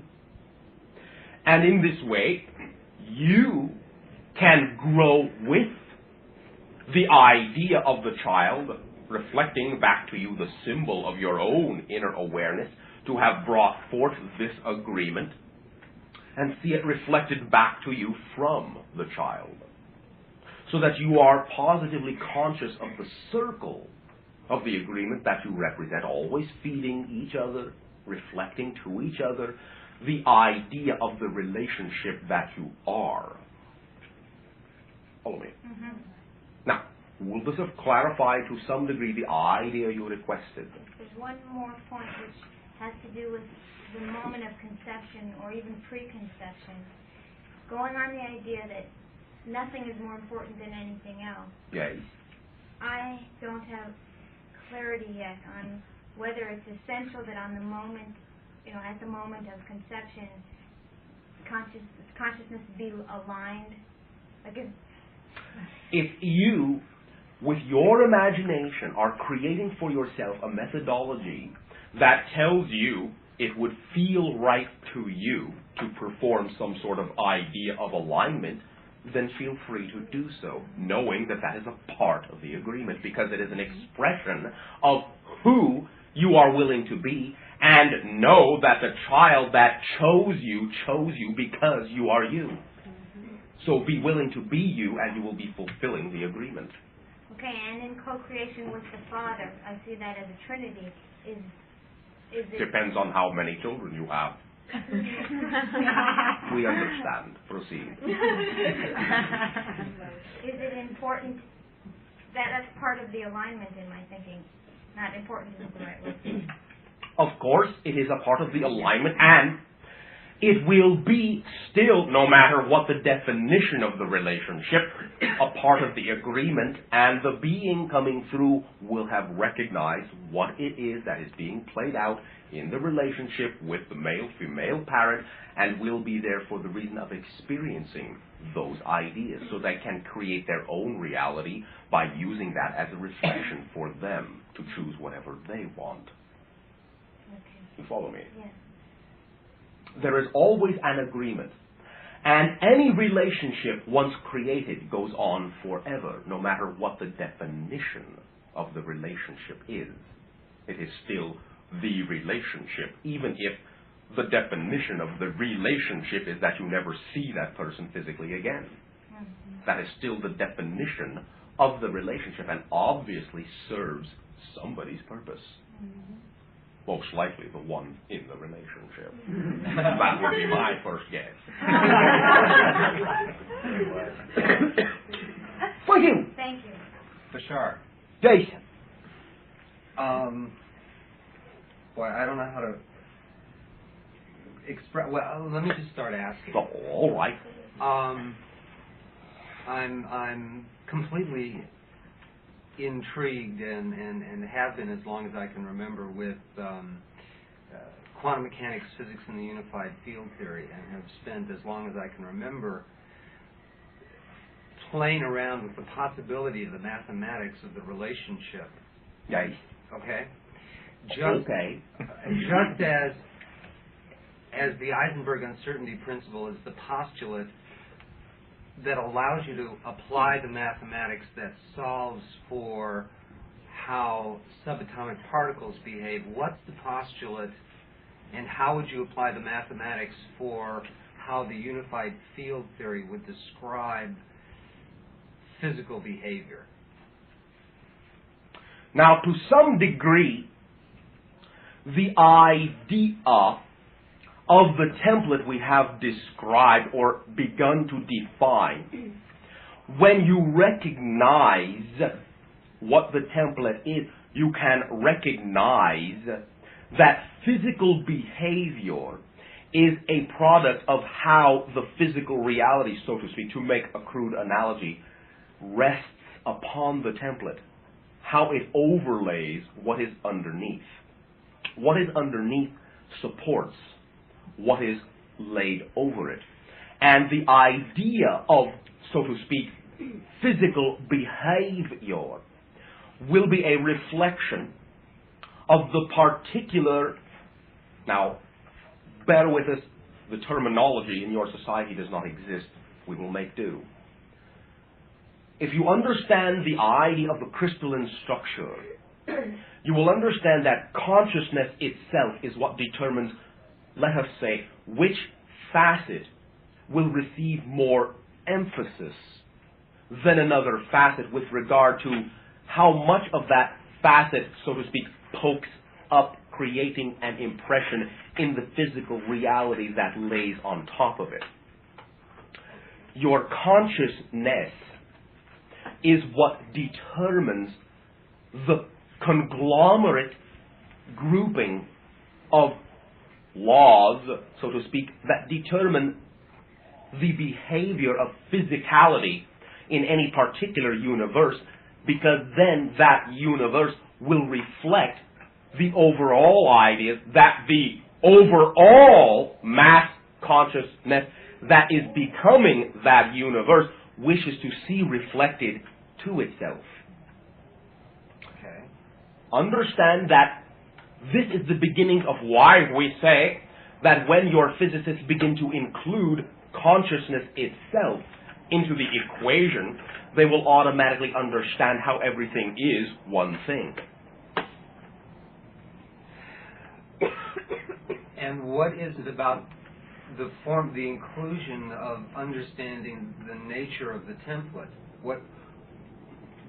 What is it from that? How is it from that understanding you can apply the mathematics that would, in essence, describe the superstructure of how the forces relate to one another? You can begin to understand how the one crystalline structure we have defined can offer, let us say, geometric analogies for every equation that you have created in the separatized mathematical expression that you have been using to define your universe. Within that one structure, you will find every equation that you are using, you will find some way to relate it to that one structure. And you will understand, therefore, how that one structure encompasses all the diversification of mathematical expression you have created in your society. It forms an analogy, and we were using the example before to show how the uncertainty principle applies to that structure. There are many different equations that also apply to the same structure, including the one that has recently arisen in your quantum mechanics about the idea of the so-called universe that you consider to be your universe being 11-dimensioned, the 6 facets and the 5 points.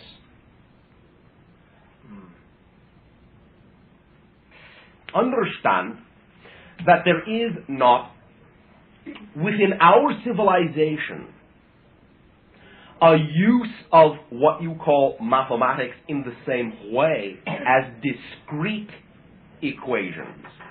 Rather, our mathematics, so to speak, to use that term, is the recognition of the relationships themselves. Our mathematics is relationship-oriented, rather than, let us say, fragment-oriented. Do you follow me? Yes. Therefore, in this way, and also because there is not, to a great degree, mathematical terminology within the memory bank of the physical channel, there is, in this way, no way for us to translate into your mathematical terms the ideas we are expressing. we are attempting to create analogies, but in this way the analogies are closer to our understanding of the idea of mathematics than to your understanding of what you call mathematics. For to us, philosophy is reality. An analogy is only another term for the dimension of imagination, which to us is very real. And it is not so much that we need the so-called symbolic representational equations, except in a very unified sense. Thus, to us, our equation will take the form of the symbolic geometric we have described to you. To us, that is an equation in our mathematical terms. And that one equation, as we have defined it, will to us represent all of the differentiated linear equations that your society uses to express the same ideas. Is it possible with our current mathematics to in fact express an equation that would relate to, is there any current mathematics now that can in fact be used to express the unified only in a sense. It will require, as it has many times in your history, the creation of a new aspect of mathematics. Recognize that in a sense, one of the most, I'll say in your terms, oldest concepts, but a so-called relatively new branch of mathematics in your society can be used to explain in simple terms this idea. What branch? It is called Aleph. And it is simply stated, the principle of which, in this manner. Whether you have one infinity or many infinities, it is all the same. The idea is, if you have a line, you recognize that it is bounded by 2 points, yes? Mm-hmm. And there are an infinitude of points in between the two end points, yes? Yes. And any other two. Yes. And if you have a plane, which is bounded by lines, you have an infinity of lines within the plane. Mm-hmm. And within any volume, you have an infinity of planes, yes? Yes. Well, the infinities within a line are equal to the infinities within a plane and equal to the infinities within a volume. Right. Because all infinities are the same. Right. This is the type of so-called logic that will be applied through a new series, or let us say simply a manipulation of terminologies that will create for you an understanding in your mathematical terms. But it will take a slight manipulation of the mathematical terminologies that you are using now. By definition, if your society contained the mathematics to represent the idea of oneness, you would already have the equation.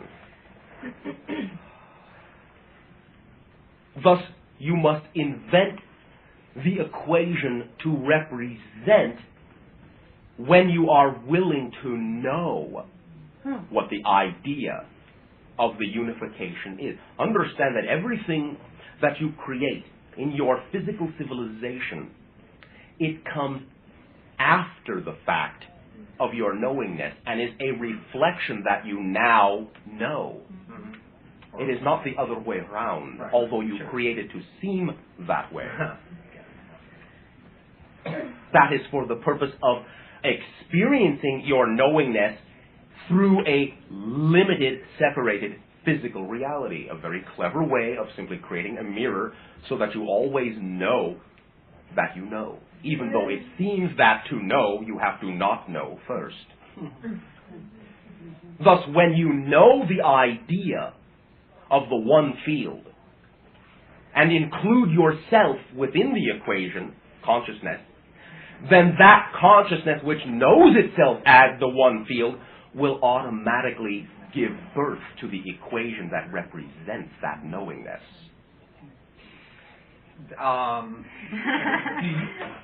I don't know where this question is coming from. Do you get here by traveling?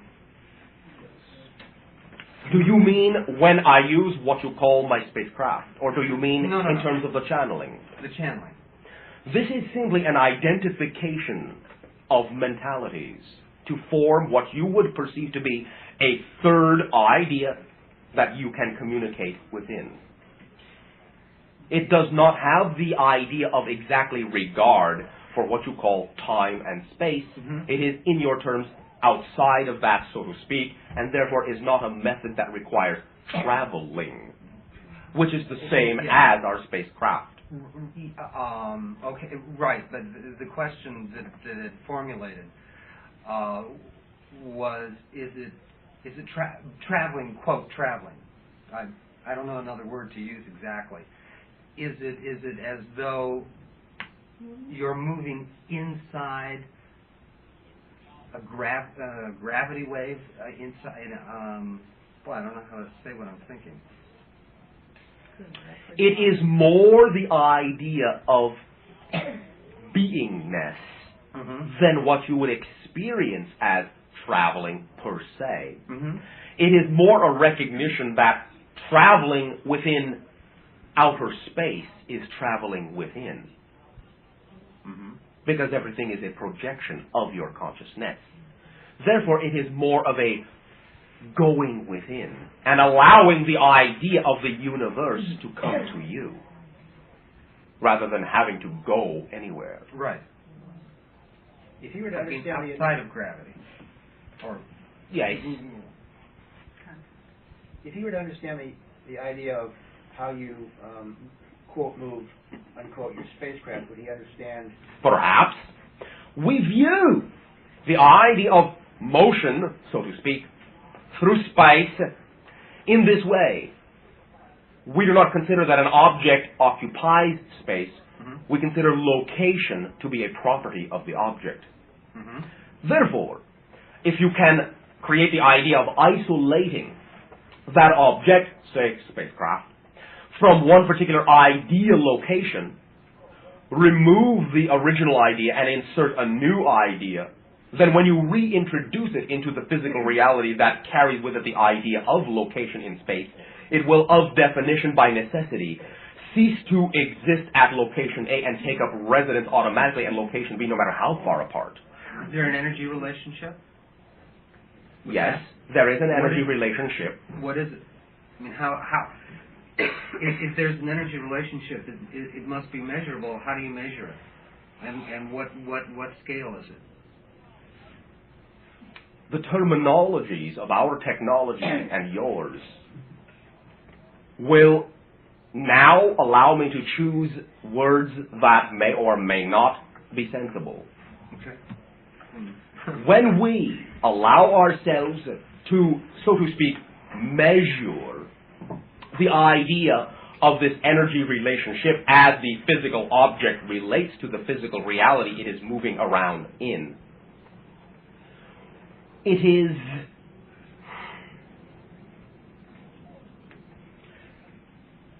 let me say it is connected directly to the idea that we call our form of what you would call navigation. In this way, the relationship is defined by the amount, or let us say, pressure of focus. The measurement of the distance which any particular consciousness that is piloting itself feels it contains will define the energy relationship as to how far the ship jumps. Do you require external amplification of the energy of the conscious energy that you have in order to do that navigation? There is more a synchronization. There is to some degree amplification of what you would call light energy to achieve the effect. But in this way, it is only allowing the spacecraft to channel what already exists in whatever quantities it requires it. And so, in a very real sense, is not even so much the idea of an amplification as it is a step down. You keep talking about channeling and amplification. I find those very nebulous and frustrating concepts. I know I can speak for a few others that we're capable of. Could you try to give us a more technical explanation? Even if you don't think we'll understand it, give us a chance. Really. All right. Channeling and the other concept? I was just giving you an example. Amplification. Exactly how it is that you detach your ship from another location and move it here. I want. Do you mean technically? Go. You require propulsion. You say you conceive of a place you want to be. You did not propulsion. Well, that's right. You said all right. I know. All right. I want to know what it is. I say we be use technical as you want to propulsion. be. We'll understand you. Give us a chance to say. All right. No. The idea is that everything in the physical universe is made of light. The craft focus this light and form a relationship, a synchronization with an idea for which the craft has been designed that allows there to be the passage of this light through the amplification structure that we call a flash matrix. This will be composed after passing through the idea of the collection crystal, which is more or less a magnesium carbon matrix, which is formed out of the idea of what you call cold fusion.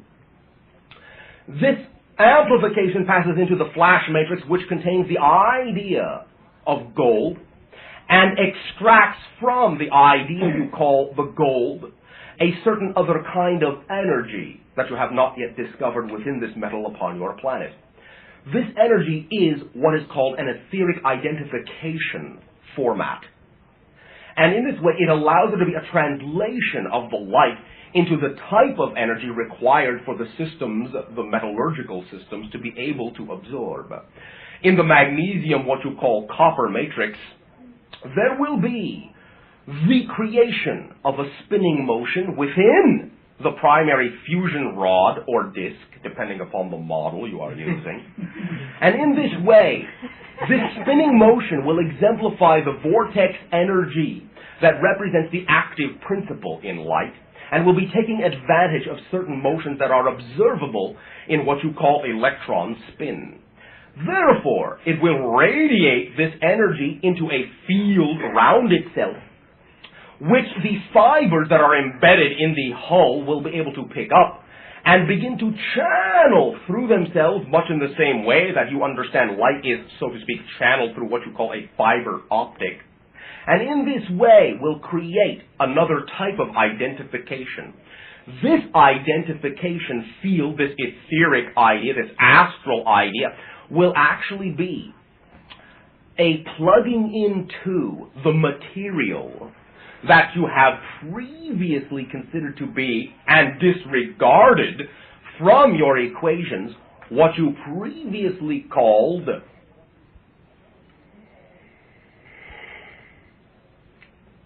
the ether.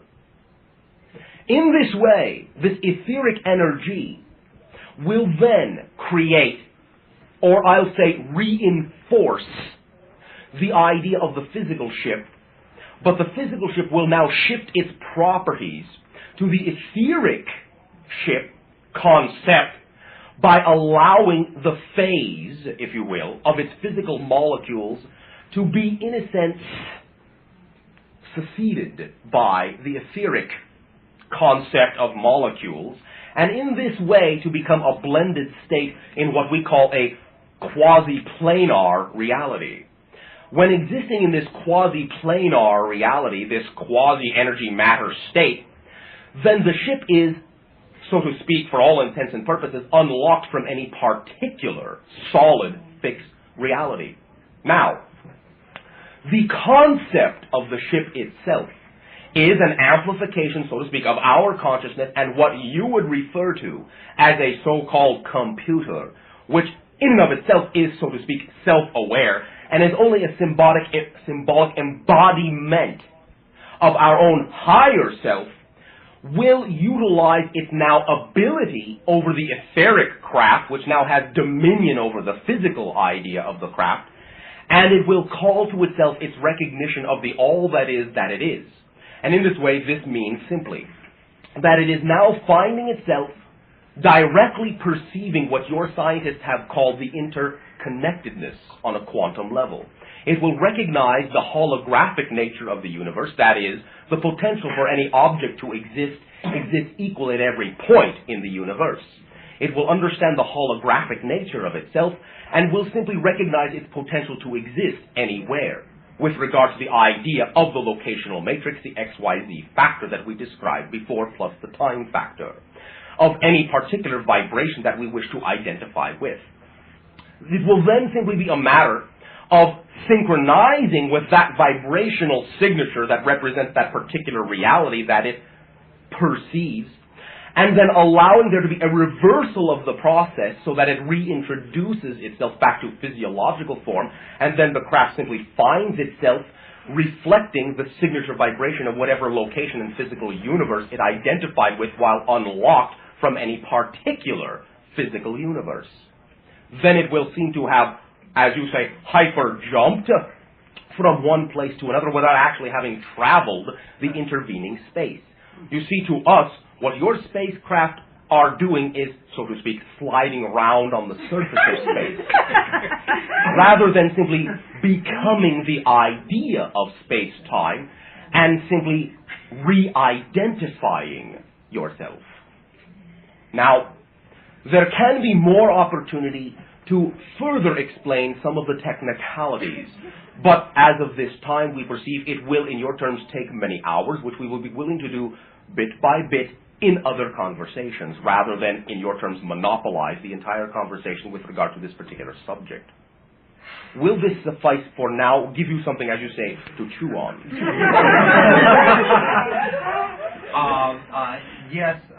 Yes, it will. Now, recognize that the elements primarily will be what you, I'll say, call magnesium, are used in the hull formation, but in a crystalline way that you have not yet allowed yourself to create upon your planet. It will not be magnesium exactly as you know it, but only one version of that idea. Right now, your scientists, when they look at the idea you call magnesium, are very, in a sense, indiscriminatory, and there are many versions of that idea within the overall concept you are calling magnesium. What we use is a refinement of one version or variation of what you may call, in a sense, an isotope of that idea, and allow it to form. When we build the idea of the craft, we create a template idea in a non-physical sense and allow the energy, homogeneous energy field of the universe to mimic that shape and idea, and then allow the crystalline structure of the physiological molecule to grow on that shape. And that is why, once they are given a template shape, you will find that no matter how thin the material is overlaid, it will not be able in physiological terms to be bent as long as the non-physical matrix defines the curve that it has originally been set in. You follow me? Yes. I'd like something else to show. If I gave you a pencil and paper, could you write out the mathematics that's necessary to help us with the unified field theory? Not in mathematical terms that would relate to the mathematics you know, for those mathematical symbols do not exist within the mental idea of the channel. And in this way, we can only draw from the memory banks of the channel what physical ideas are representative of translating the concept into your terms. In other words, if the physical channel were a mathematician, then yes, it would be more likely, though it would not be able to be complete because certain concepts of how these things are even created do not even exist within your society yet, and the mathematics would be so much gibberish to you. Therefore, allow yourself to know that if you are eager to create an idea of this nature, allow me to suggest that you can begin constructing your own crafts by researching what has already been done upon your planet. For there are many individuals who have gotten to a certain point of success, but because of the nature of your civilization have been suppressed and the information is still available. Do your research, do your homework, so to speak, and you will find that there is the ability to at least begin to build your version of our craft. That is where you will want to start anyway, so that you will have an understanding from the ground up. Is there any way you could come in the flesh next Wednesday night? That big? Because it does not fit the overall timing of all the beings with which we are in contact, and does not serve the overall purpose of the agreement that everyone is involved with us for. Can we set a date in the future? Let us say right now that the highest degree of probability will be, as we perceive the energy of your mass consciousness at this date, we will be able to begin, maybe, to set physical foot upon your planet within approximately what you call 1 decade. That is our civilization. Now, there have been and are other civilizations that are physically interacting with certain individuals upon your planet from time to time. And if you are willing to simply know that this is going on, then you will understand that eventually, if you are a part of the idea that that should continue, then eventually you will also come face to face with someone of that nature, for then you will be willing to be of the reality that is equal to the idea of being able to interact and not relying on those beings as being more than yourself.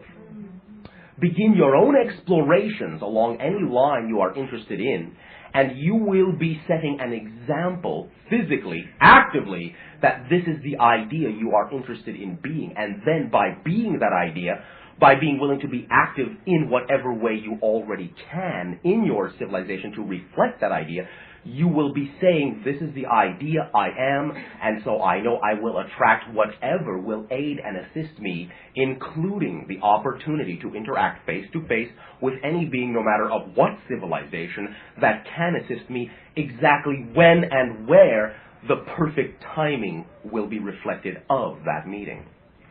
Then you will simply go on about your work, you will become involved and lost in a love of your work, and the time will pass quickly, and then you will turn around one day, and we will be standing there saying, well, good job. Would you show us how it works?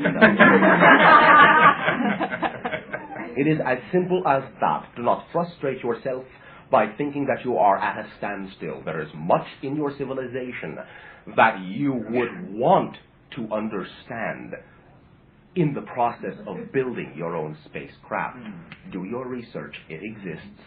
And it has been attempted many times, and certain levels of success have been accomplished. You will understand those first before you take the next steps. Otherwise, none of it will make sense to you, and it will be the same idea as taking you when you do not know how to fly one of your aeroplanes and sticking you up in the air, up in the cockpit, and saying, goodbye. You had better learn very quickly how to operate it before you hit the ground. I should think you would prefer to have the instruction on the ground before you take the plane up. Thank you. Bashar? Yes. Can you give a description of what Orion scout craft looked like? Orion scout craft? Mm-hmm. You are not referring to our civilization scout craft? No, I've seen yours. Do you mean League craft?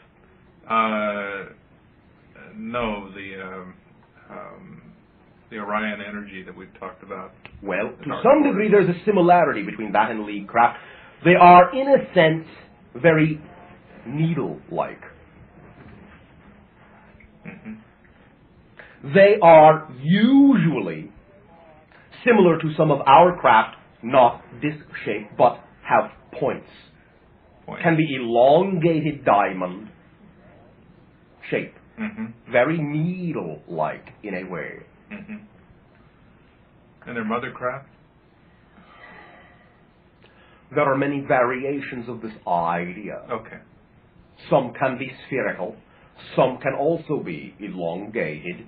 Many mother craft of many civilizations are that way, since it is, in a sense, a very logical way to build in space. Right. Recognize that in the spherical sense, you are using the entire volume.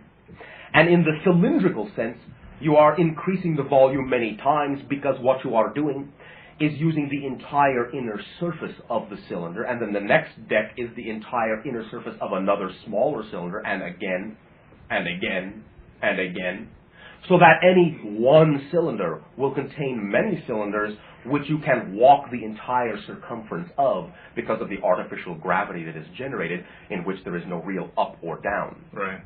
And the idea when standing on the inner cylinder of up would be actually toward the center cylinder from any direction. Mm-hmm. Mm-hmm. Bashar? I have another question. Oh, Excuse me. This is a question I'm asking for a family member. We had a somewhat surprising death in the family last week and a half ago. The name of the girl is Sherry, who died. Sherry what? Her last name? Yes. Muro. Age? 18 and a half, I think. Cause?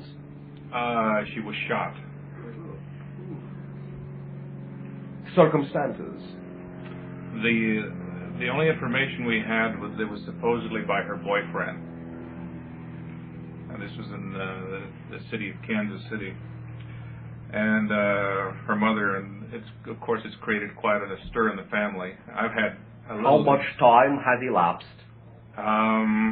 Let's see, it happened a week and a half approximately. Within the span you call 3 months, she will be reincarnated. Okay.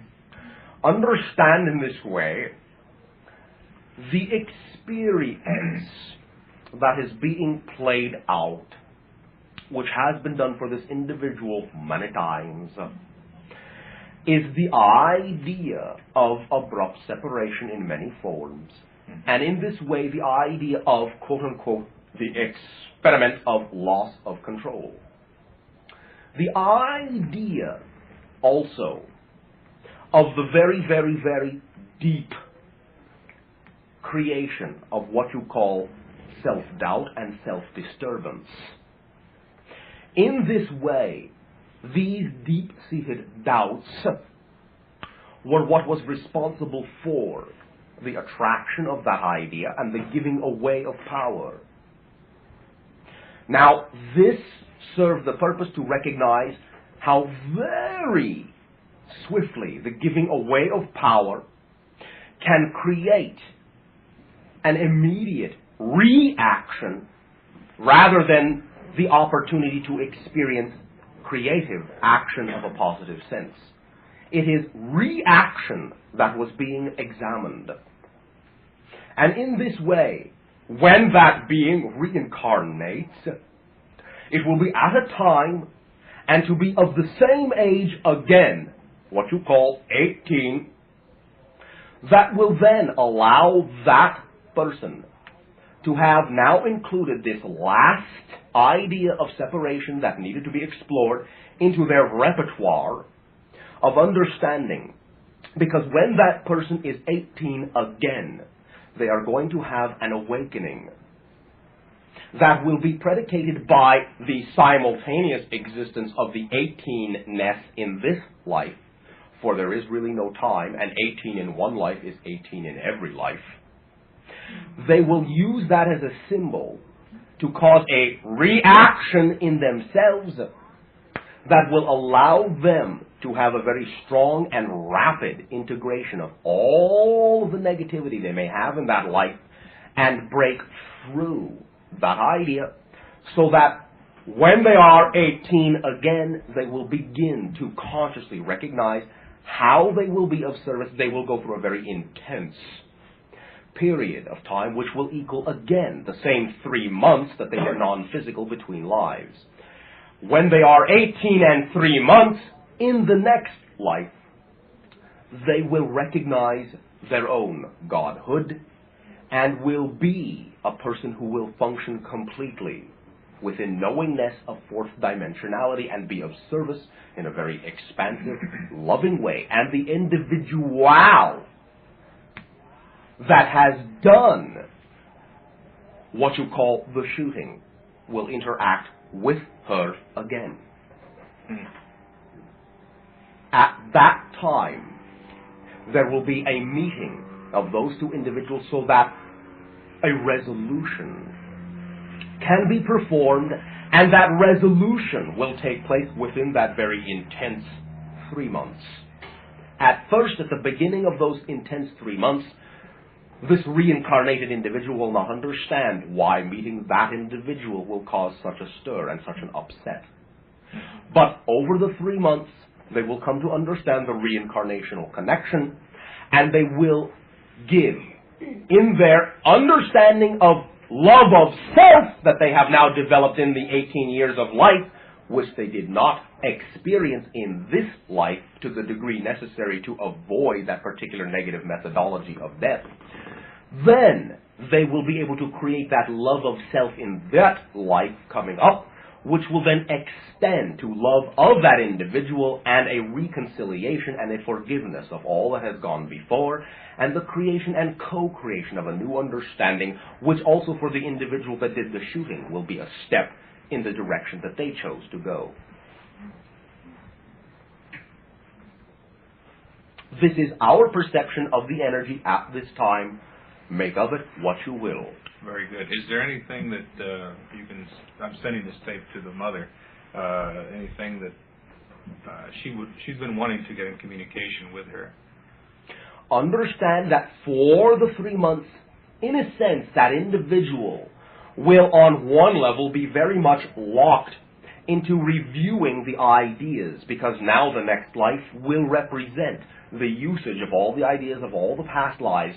There can be an aspect of their consciousness that the mother can be in touch with and always has been in touch with since they made the agreement to be parent and child to begin with. Right. All the mother needs to do is get into touch with her own agreements, her own contracts, her own understanding of why she is here, and she will automatically be in synchronous harmony with the contract she has formed with the daughter that included the clause of allowing there to be such a short life. Mm-hmm. Allow her also to know that she has done the same thing herself in many other lives. Mm-hmm. And in that case, the daughter was supportive in allowing the mother, then a child, or other relationships to go on out of physical life quickly and allow the being that is now the daughter to have learned what the daughter now knows and will utilize to support the mother in this life. Mm-hmm. Thank you very much. One moment. Mm-hmm.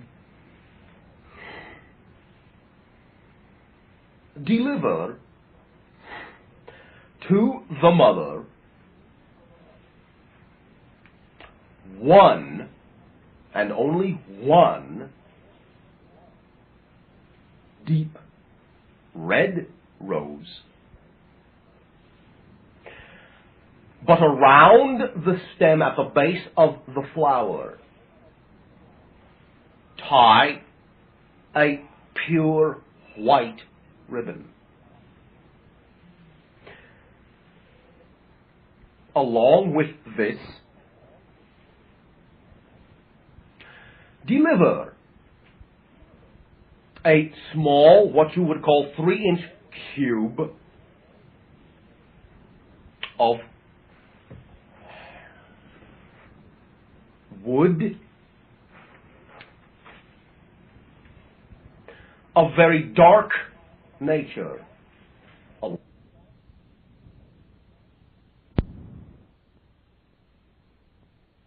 Thank you. Thank you very much. Bashar? Then you. You said before that we have many hundreds to many thousands of lifetimes, and I was just wondering if all of these lifetimes are going to be Earth lifetimes. Yes. Oh, okay. You have many more that are not. Okay. So when people, well, several people have said to me that they recognize me as being an old soul. So I don't know how they... The idea of old soul is not really so much the idea of exactly how many lives per se, but what idea of yourself you have allowed the lives to represent in this particular life. Okay. It is more a reflection of attitude than numerical count. I think it's like I'm learning more now, perhaps. You are willing to be more aware of more now. Okay. Okay, the second thing is, last year I was going to another channel and I was thinking about going on a trip to Europe, and the channel, the guides at that time said that I would be meeting my soulmate, and so I got all excited and had a lot of expectations about it, and I went to Greece where supposedly I was supposed to meet this person, and I met a few people and I kept going, oh, yes, this is him, and then, I don't know, nothing happened. I didn't feel like I ever... All right. We will simply say this briefly about the idea of soulmates. Understand, again, that you experience the reality you are equal to. Therefore, many individuals in your civilization will say, well, if only I could find my soulmate, everything would be wonderful. What they don't realize is that knowing everything is already wonderful puts you on the level that the soulmate exists, because a soulmate is a reflection of your completeness, not of your need for the relationship in order to feel complete. Okay, so in my expecting something, then you are removing and separating yourself below the vibrational level that represents the idea of existing with someone to reflect your completeness to you. Okay, well, so I came back and I talked to them again, and they said that I indeed did meet this person, and I'm not sure who it was. When you allow yourself to be your own soulmate first, you will then recognize the characteristics in someone else when you see them. If you are not equal to that idea, you may meet them 1,000 times and never recognize it, because you are not seeing a reflection that is equal to that idea. Okay, and the next question was, would I have the opportunity in this lifetime to meet that individual again? That is an obvious question. The idea simply is this. You are responsible for everything in your life you call destiny. And dates with destiny are always on time by definition. Therefore, if that is a part of the idea that you have chosen to show yourself, there is no way you will not experience it, because you will experience everything you chose to experience in this physical life. How you choose to experience it will be up to you. And you can say that if you have so-called met this individual, that is the fulfillment of that experience. But if you choose not to recognize yourself as already complete on that level, then you may not have the positive side of that experience. Even though you will have met, it will still have served the purpose. The purpose to be to show you that you were separating yourself from the idea of your own completeness. And that is one of the things that a soulmate does. It shows you what you are. So can you define that terminology specifically, soulmate? Is that someone who is the same as you? In a sense, it can even be a part of the same soul. It is simply someone who is willing to reflect to you your completeness, while you are willing to reflect to them their completeness. Okay. And in a sense, though we understand the way in which you mean the term, because everyone actually always is equal and reflecting any idea you have co-created a relationship for, then everyone is really your soulmate at any given moment. Because everyone is always reflecting perfectly what it is you are exploring about yourself, and they are all souls, and you are all mated. It was also suggested that perhaps the reason that I didn't recognize the first person was because, now this is going to sound funny, but this is how it was put, that I was wearing red and they were wearing blue, but they were referring to the rays that we had incarnated. In a sense, it was a statement of the idea simply that you are not vibrating on the same frequency. Mm-hmm. And so this is why I've been trying to You have been what? I have been researching Yes. the idea of race, and I would really like to know more about it, and specifically. Then go ahead and continue your research, whatever gets you there. Okay, I just don't understand this book very well. Well, understand that you do not have to. Understand that with any tool you attract to yourself, you will always understand exactly what you need to, and let yourself go on to something else. Thank you! Bashar. Yikes! 4 years ago, our time of being presented himself to me and said that he would very much like me to be his mother. And at that time, I told him I was not able to agree because I had just had another child. And that, too, if he wished, he could hang around and come back when he was ready, and I was ready. In November of this year, I became pregnant, and I was very aware that it was he that turned. 6 weeks later, I had a miscarriage. Right. And I'm understanding much about it, and there's also much I don't yet understand. And I guess my question really involves his return, and will that happen for me? It may. But understand this. That may be all of physical reality that being was requesting of you. That's what I thought. And that is why it was all right to have said yes before, because the result would have been the same. I understand. Thank you. Thank you.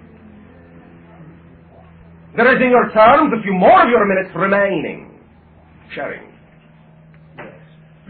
A month ago, you were talking about some amount of energy behind an earthquake in the... Yikes. Yeah. I didn't hear any news of that actually occurring, but there was like 2.9 earthquake in Santa Monica or something. I'm not sure of much data. You have dispersed and diversified that energy quite nicely. Okay. And in this way you have already passed through what is called the seismic window for that particular occurrence. Oh, for that particular one. Okay, good. Second question. It's understood that the Mayans did not use wheels. Did they use levitation? There were examples of that, although you will find that their children had wheeled toys. Well, understand this. I will relate to you what is generally considered to be a legend, but it carries with it some of the understanding of the mentality of the culture you call American Indian. The wheels were used as toys and relegated to that idea alone. For in their legend, the idea of the wheel is as such. They understood the nature of the cyclic action and knew enough about the idea of the limitation in physical reality to know that for what they wished their physical reality to be, the wheel would be something that once it started rolling could not be stopped. And this was borne out to them in very graphic terms with the arrival of what they call Western culture. For you see in their terminology and in their mythology, it is that wheel that has allowed you to completely cover what they consider to be so natural in order that you can ride upon it. Say that again, the last. The idea of the use of the wheel has in their terminology destroyed the land. Okay. And that is why they relegated the use to toys and wished to allow nature to remain wheel-less. Okay. They built a very large structure. Like 7 acres? I forget. Yes, there are some that cover 15. Okay. And they had apparently, the appearance to our scientists is that they moved these large blocks of stone without the wheel. Yes. Is that correct? Yes. How did they move them? Some were in the earlier period that you call the levitation idea, but also there is much in the way, if we may use the terminology, of the ingenious use of leverage in ways that your civilization simply has not gotten around to thinking about because they have no need to. They had a need to discover principles of leverage that simply take advantage of some very simple ideas that may seem like magic but are not. Okay. There's one theory that some of these stones were poured. Yes. There is a few sources, one of them being a plant that has the ability to, in your terms, dissolve granite. And in this way, much of what you recall as the formation of those walls were in fact poured into place and then simply allowed to solidify.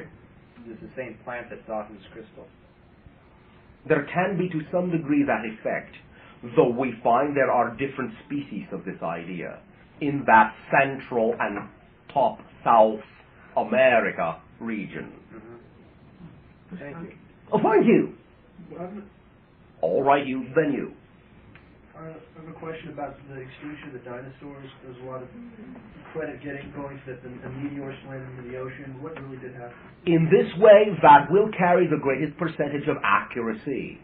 Recognize that you do, in fact, have a dark star orbiting your solar system.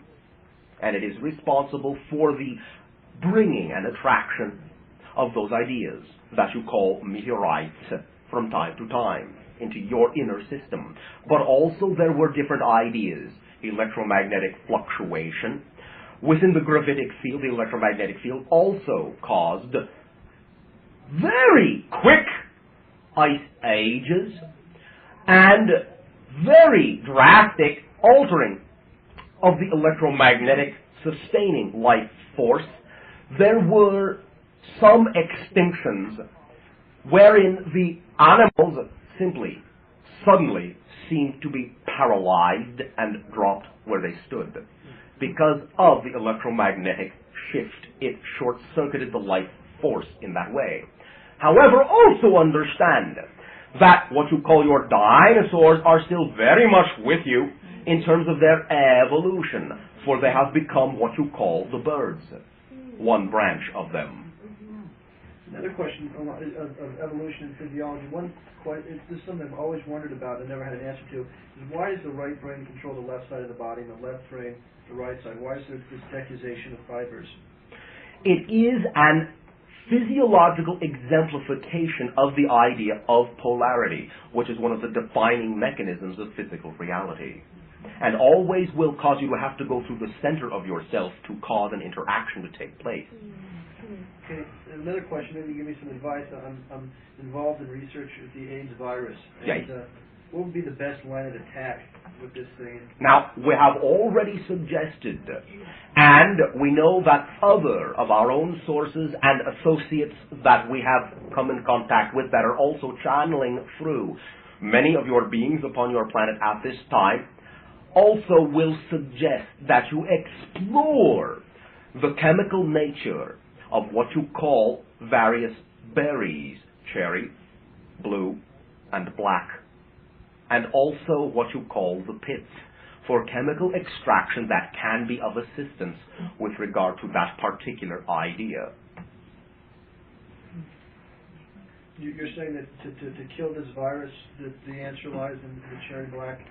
It will be the physiological representation of the idea of having discovered the idea of the cure within yourselves. Now understand that the basic reason for why this dis-ease exists in your society to begin with is always going to be, like anything physical, a product of a reflection of a psychological idea, how you see yourself. And in this case specifically, because you have been for so long in your society unwilling to blend the male and female energies within yourselves, you have created the idea of diversifications physiologically within your society, of the transference of roles from one side to another, and in this way, by creating them to be ostracized from yourself, yet creating another step of trying to get rid of a portion of yourself, in this way, you have reinforced the idea of creating a representative dis-ease, which allows you now to have to force yourself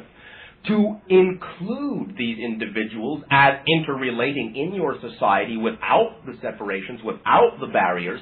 For in this way, the idea is that in fourth density you drop all the barriers so that new ideas of yourself can come in to allow you to change. And therefore, symbolically, with the representation of this dis-ease, you will find that it represents the idea of the dropping of the barriers by the loss of immunity. But there's a specific ideological agent that causes it. It's not. Yes, but understand that any specific physiological agent will always simply be created by you to reflect the psychic reasons for why the dis-ease is created to begin with. Well, what about the young child who just receives a blood transfusion and gets the contaminated blood? I mean, there's no dis-ease in that child. Yes, got the blood. there is.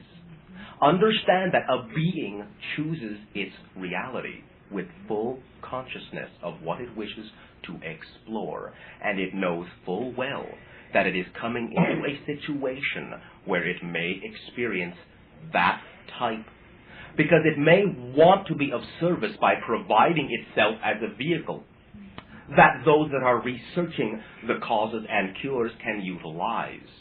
Understand that there is in that term with the non-physical being a complete and utter selflessness with regard to being of assistance in that way. And many individuals that give themselves diseases do so to be of service so that other individuals can come to terms with the ideas for why those diseases are created to begin with. Okay.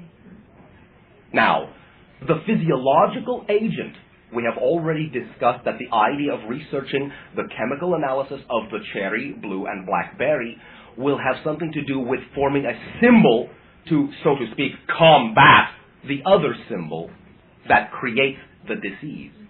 But nothing will ever change until you change the idea of yourself, of your society, and allow yourselves to blend the male and female energies within each and every female and male. You will find, not that it is right or wrong, but when your society accepts its own maleness and femaleness, then individuals that are reincarnated now from this point forward into your society, when they choose to either be physically male or female, will not need to express the tool that you call homosexuality. For they will have chosen consciously what idea of the polarity they wish to be, because now it is all right for both males and females to allow their male-female and female-male energy to be completely equal. See, but you talked about this, the social transformation has to occur in order to cure the dis-ease. If you take a dis-ease like smallpox, it was the scientific... But that is only a symbol. Understand what we said is that when you know certain aspects about yourself, you are able then to create a symbolic representation that seems to be the cure. Understand this. Every individual gives themselves the disease and cures themselves. Recognize that nothing you physiologically administer in and of itself does anything. It is only a symbol for what belief system they are willing to abide by, and someone who does not contain the belief system that they can be cured by your most advanced medicine will not be. You go and ask your doctors how many people die when they should not have, and how many people cure themselves when they should be dead. Then why is it that if you take a group and you give them placebos, you get only 30% response? Because that is the ratio of the idea of the percentage of the belief system in your entire society. But this study is controlled by giving a similar population group of the drug with 100%. We will repeat the idea once again. You get the results you design the experiment for. So what you are calling a control is a very specific attitude. And it is designed to give a certain result that reflects the level to which those individuals conducting the experiment and interacting in the experiment are willing to extend their belief system.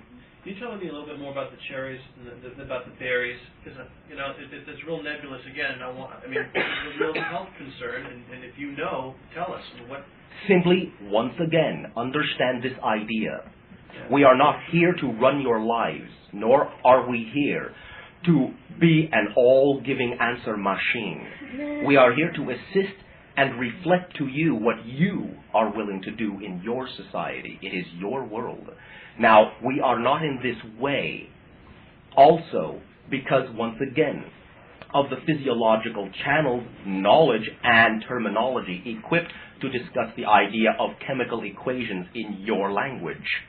But simply, if you will, for yourself, explore the chemical constructs that you will find in those three substances, you will find that there is a correlation between that and an extract that can be synthesized that will have some effect on the agent that causes the disease in a physiological sense, but only when the individuals who are conducting the research are about to allow themselves to understand the connections that are going on within their own beings, and when your entire society that is involved in the creation of that disease is on the verge of allowing itself to understand the reasons within its own consciousness for why this has been created, only then will the extract and the chemical analysis and everything else make sense. And it will reveal itself the moment you reveal to yourself the reasons for why this idea exists. And many times these ideas exist to force you to look at yourself for the answer outside of what you previously have considered to be the only way to find it in the physical reality. It is not the only way. Yeah. Can you tell me a little bit about God? I mean, is there... God is all that is.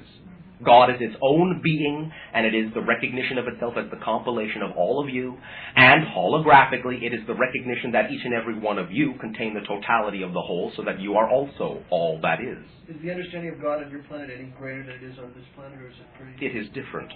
It is simply that God is all that is, whereas we find on your planet, many people, even when they say, well, God is all-powerful, somehow God is still outside themselves, or they are still outside God. Well, God as the creator, I mean, you can't create yourself, or you say you can. You are the creator. We are the creator. All of you and every being in creation is also the creator. Understand that if the creator is all-powerful, then what you can conceive as the merest concept is for the creator reality. Real reality. Therefore, knowing that you cannot conceive of non-existence, then recognize that anything your imagination can come up with on some level of creation is real. That you can conceive of the idea that the one can contain many, and that each of the many can contain the one, in and of itself says that that is the nature of the Creator, because the Creator is powerful enough to allow all of its parts to also be the whole.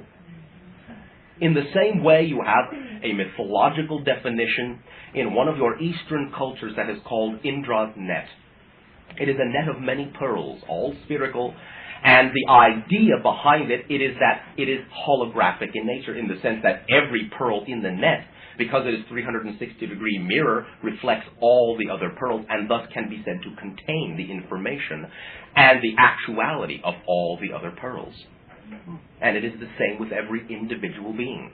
Every individual being in creation is all the different ways that all that is has of looking at itself. And therefore you are all that is, and you are a fragment at the same time.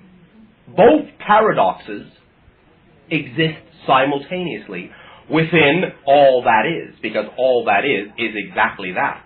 All that is. And that means anything you can imagine. Where does Jesus fit into that picture? In the way that that being represented a materialization in your plane of existence that was a reflection of one aspect of your total consciousness, and it was reflecting to that total consciousness that the capability of the total is inherent in each part. And that if you simply be like him, you will recognize that. That being did not want you to follow him. He was expressing that you could be like him. And the only thing he was doing was reflecting his awareness of his connection to himself as all that is. In this way, you can find that the idea that you call your so-called second coming will not be an individual. It will be the recognition by each and every one of you of your own Christ consciousness. Your recognition of yourself as all that is. That is your second coming, and that will be what is responsible for the creation of heaven on earth. But that's to negate the Catholic notion of Jesus as the Son of God, different and you are distinct from any. All children of all that is. Yeah, but the Trinity. But there's a distinction made in the Catholic religion. Are you negating that?